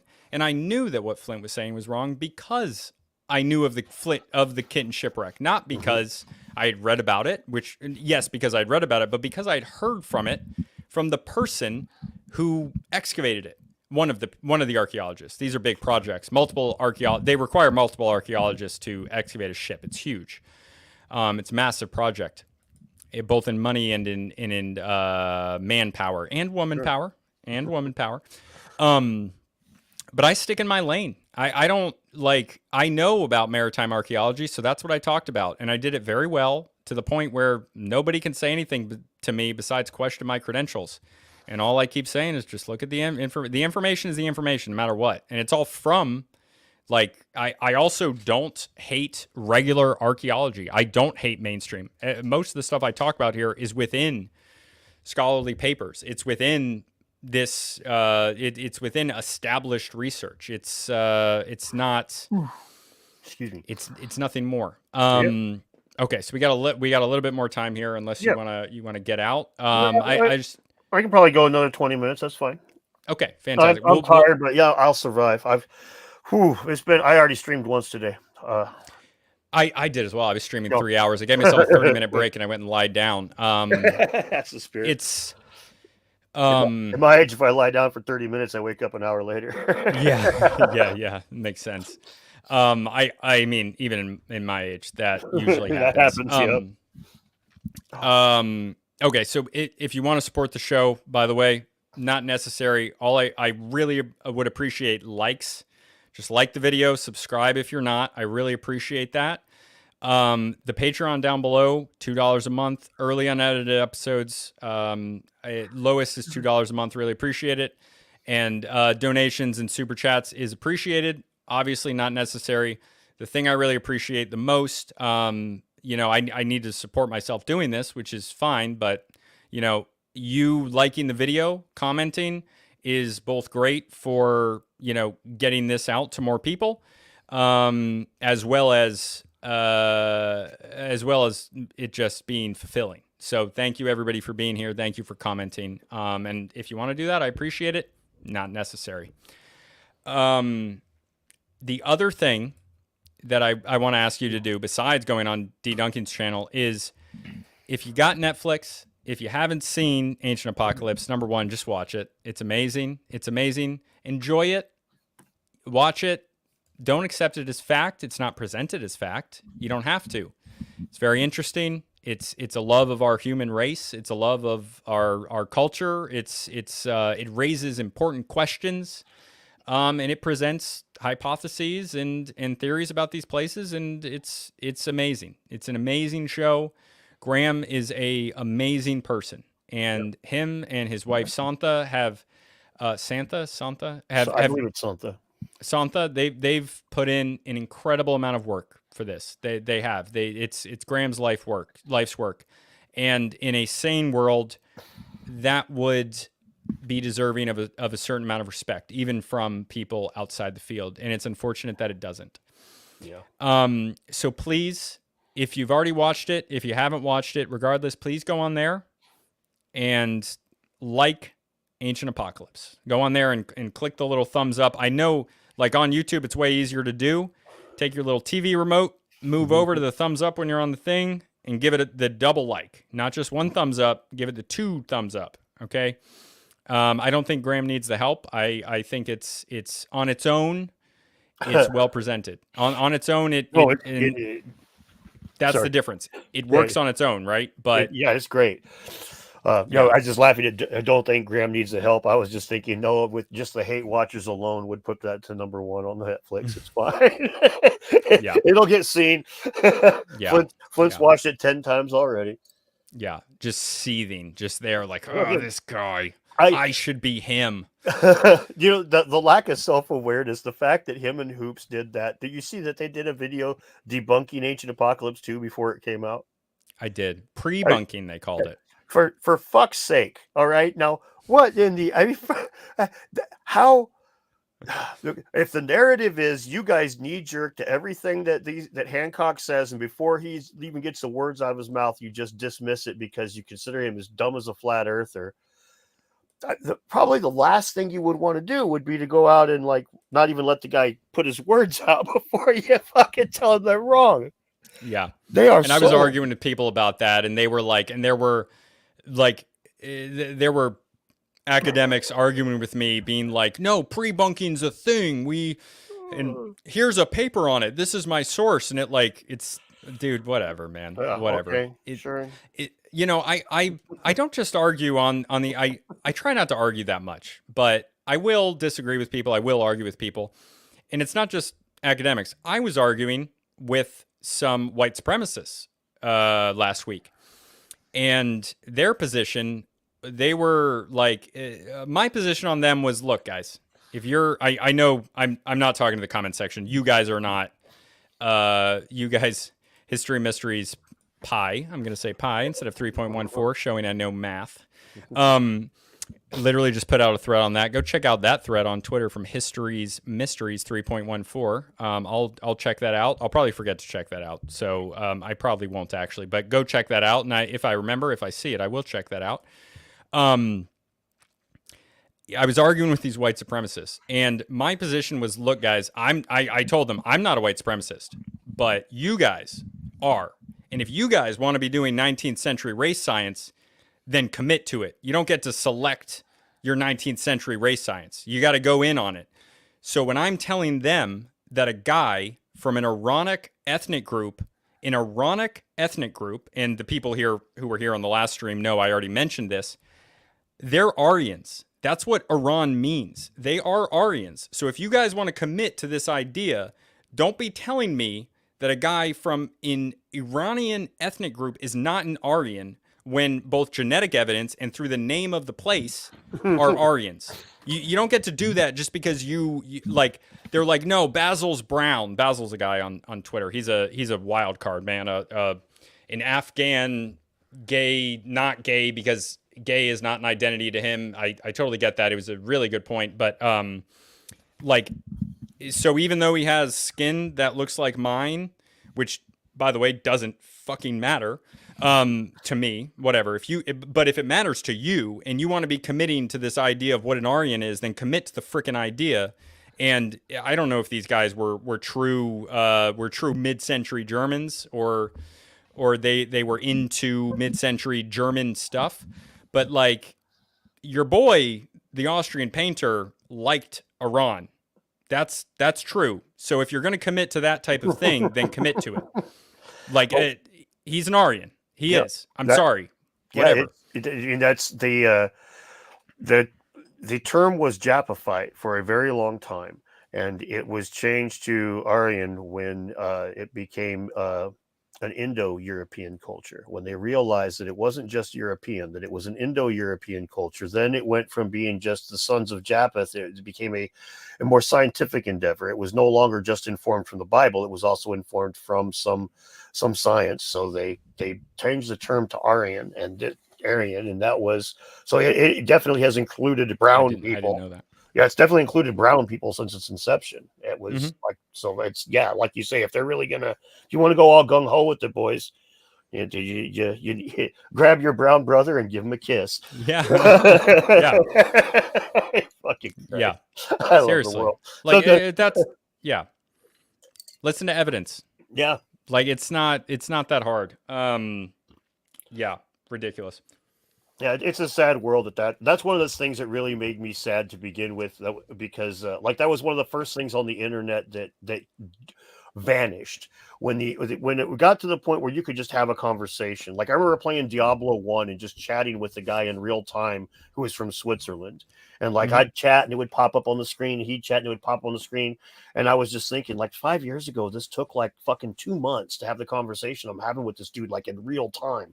Yeah. And it like slurs and stuff like gamer words, like that shit was everywhere back in those days, of course, but it came from like everybody that was on it. Was a different environment, but there you didn't know, it didn't matter if somebody was gay or straight or black or white or trans or any of that. I mean, like the old saying, tits or get the fuck out. You've heard that, I'm sure, right? Oh yeah. That was my day, man. Yeah. That was back in my day. That's been around from the very earliest days of the internet, because if somebody came in and go, you can't talk to me like that, I'm a girl. It's like, dude, this place is the great equalizer. We're all just faceless entities here. So yeah. if that's really how it is, then tits or get the fuck out. We don't care. So I've seen like recently I don't even remember how I found it. I wish I still had the link to this, but it was like some screenshots from like 90s forums. Oh my God. It was ridiculous. Hilarious, awful, ridiculous. So funny. It would be better if people just enjoyed it. Oh my God. You probably don't remember this. You probably weren't doing video games. Maybe you were, but Modern Warfare 2 lobbies. Oh my God. I didn't play Modern Warfare 2 very much, but I did play Halo Reach, and so I think that was close to the same time. Yeah, and yeah, those lobbies, they've been like that ever since Halo 2, man. That when Halo 2 on the fucking Xbox Live, I remember playing that, and it was one thing to play Halo. We used to have the LAN parties, like on the weekends, we'd all get together, 3 people at one dude's house, and we'd have the 12 player Xbox, and awesome. People screaming at each other, don't fucking teabag me, because as soon as Halo 2 came out, I swear it, Halo 2 came out, and I don't think it was 6 months before teabagging was a thing. It was like so fast. So that's a ban. I don't play first person shooters anymore, but that's a bannable offense now. I swear to God. What the fuck? Yeah. They're taking away our culture. Okay? They're attacking our culture as gamers. Gamers are under attack. It's ridiculous. I can't even put my pixelated butt cheeks in another dude's pixelated face. What is this fucking digital world coming to? What it's like virtual sexual assault. Oh, this is ridiculous. Yeah, I have a right when I kill someone in a video game to teabag. Ridiculous. Their body is mine to do with as I please. No, the difference though between back then and now, and that's, I think, one thing that's really important to mention is the bar of entry was a lot higher. You did not buy a device, plug it into the wall, and then get on the internet. That did not fucking happen. And if you did get on the internet back in those days, you were greeted with this page that just had like nothing. I mean, it was like, here, click on here for mail, click on here for news, but it just takes you to a handful of curated places. If you wanted to go find out about the X-Files, you had to go type into the web browser www.xfiles.com and hope to God that it didn't take you to a porn site. And that was in the very early days. And then they had search engines came pretty quickly, but like right off the gate, man, it was really cowboy days, and there for quite a long time. And up until the plug and play devices, up until about the mid 2000s, when you started having smartphones and tablets and laptops that you would just buy them, plug them straight in, and get right on the internet, pretty much. Up until then, there was very little even talk of censorship on the internet. Nobody gave a fuck. But once grandmas and activists got on there, oh boy, oh boy, oh boy.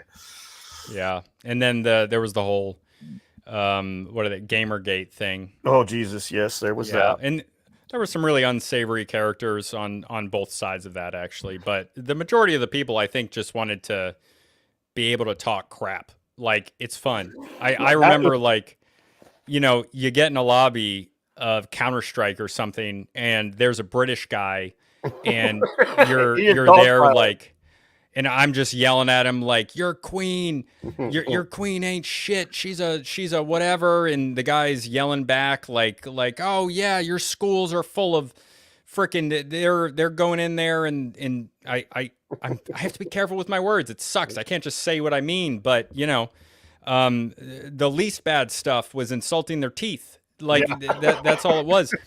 And you know, you'd sit there and yell at each other for 20 minutes, and then you'd laugh. Yeah. And like be friends, maybe party up. Like it was so much fun. We don't have that anymore. Oh no. My old Korean friend, Sung Ho, we would joke with each other all the time. Like the word for America in their language is me gook. Gook means nation. Okay, that's how the word gook came to be. Was like, he's the one that told me that like American GI gets off the boat in the Korean War, he walks by, he hears them saying a bunch of shit he don't understand, but he understands me gook. Hey, you hear that, Johnny? He's a gook. Well, yeah. The word chingu means friend.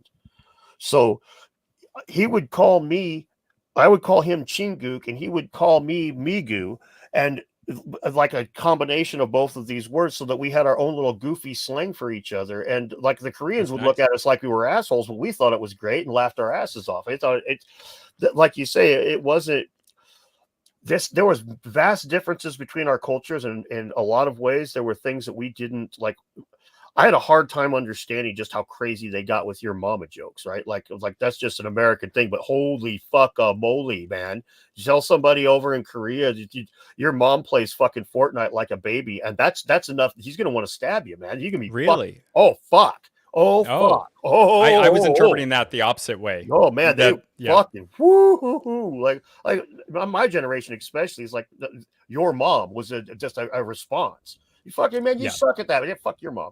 Your mom. That's it. Just your mom. That's it. You all you have to say. But so that was a big thing. But like like when it would come to schoolwork and stuff, he would ask me for help on things, and he would want me to like do his work and shit. And he didn't think there was anything wrong with that. Oh, cheating is what you do to get through school. It's like, what the fuck are you talking about? Cheat? Well, you don't learn nothing, you fucking dumbass. Yeah. So the very big cultural disconnects, but we thought they were hilarious for the most part. For the most part, it's an opportunity to bond over your cultural differences. That's right. That is so right. But if I would have been offended the first time, he would have called me pagan suligi, which is white trash. But it's funny because the word suligi only refers to a non-human thing, and pagan is white person, so it doesn't make sense, right?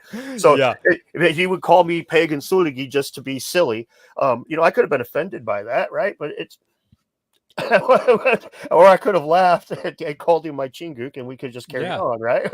And like, I was in the Marine Corps, right? And you take guys from all over the country and some foreigners as well. I think like I graduated with nearly, I think we started with like a little bit over 100. We graduated 92, a few drop-offs, a few pickups, right? And like, I think we had 10 guys that were international graduating with us from, mostly Hispanic. I think one African dude and a Russian or something.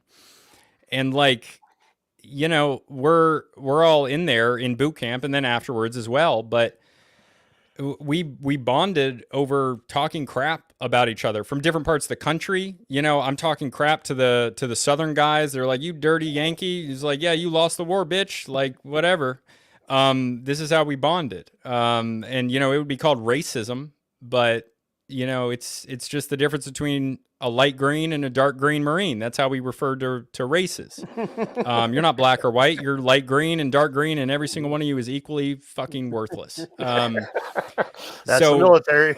Yeah, and it was great. It was wonderful, and it was multicultural, and it would make a blue-haired. Got my Southern coming out here. I spent about half my life in North Carolina. A blue-haired liberal arts college student shit her fucking pants, man. Like, but it was a good thing. It was a good thing, and and that's my culture, and I like that. Yeah, it's sad that those kinds of things.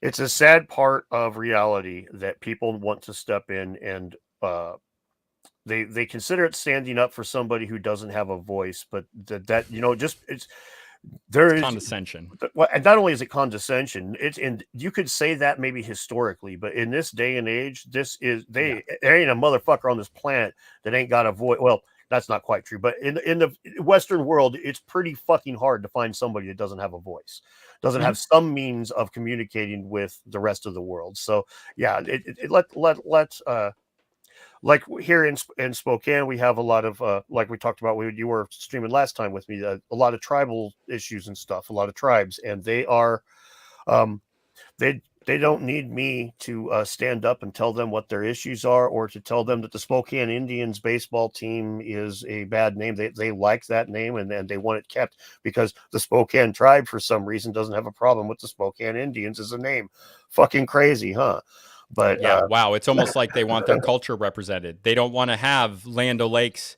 I have an article that I've written on this. Land O'Lakes, that art on the Land O'Lakes box was done by an indigenous artist. Mm-hmm. It was done by an indigenous artist, and the Mia, the Butter Maiden, was a indigenous woman in traditional Ojibwe clothes, done by a naval veteran who was Native American from World War II. And what they did, these woke people, apparently out of respect, no one asked the Ojibwe, they took the Indian off the box and they kept the land. And not once have I purchased Land O'Lakes since then. And they can, and that's from not a right-wing perspective.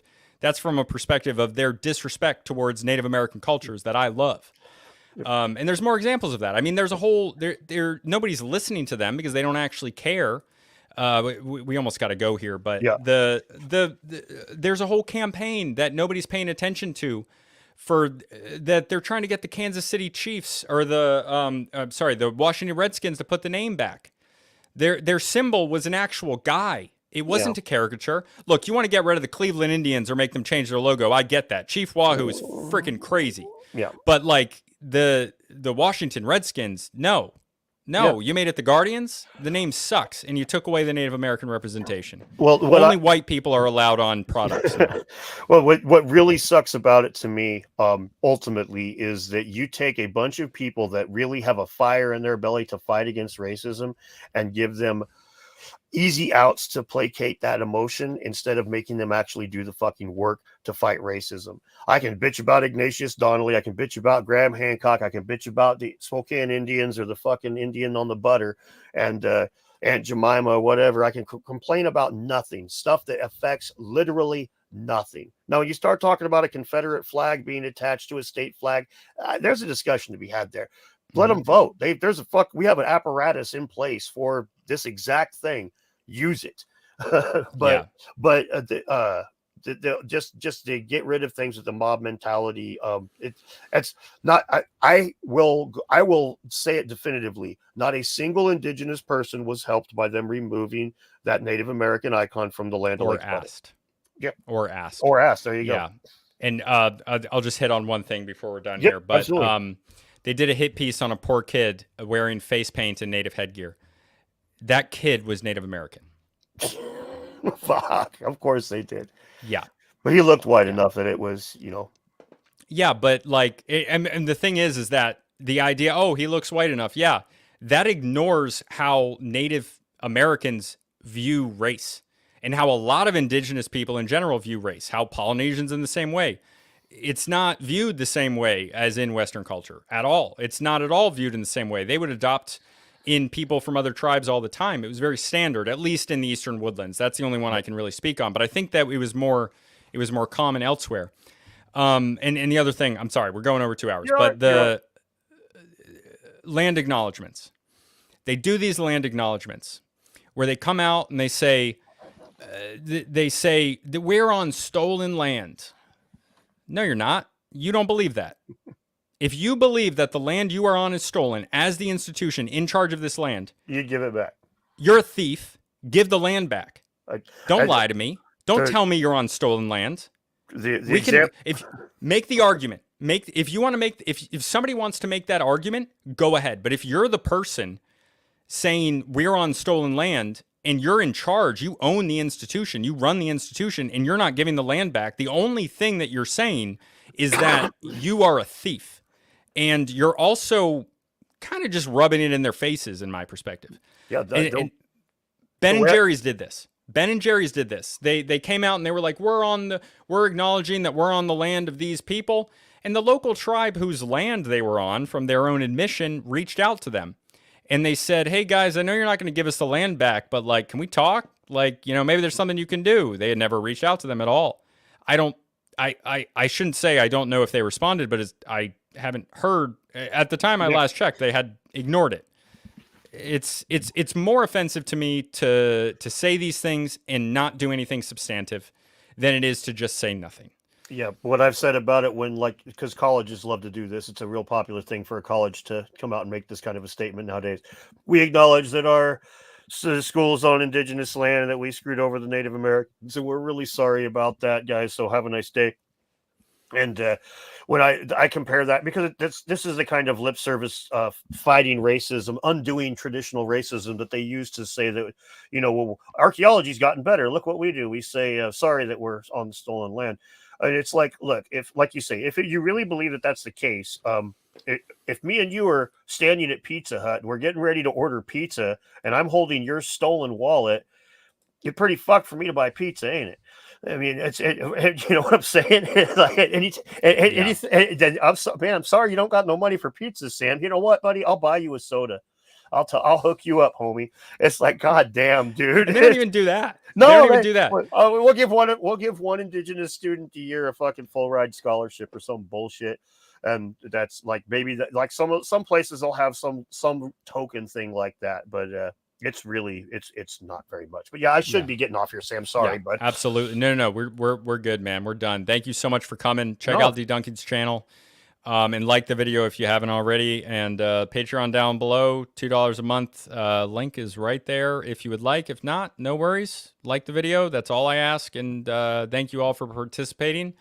I am going to go watch Year One because somebody brought that movie up, and I love that movie, and I haven't seen it in a few years. It's amazing. Funny. It's an archaeological documentary as well, by the way. Right. It is. That's a fact. All right. Have a good night, brother. Thanks for coming. You too. Thanks.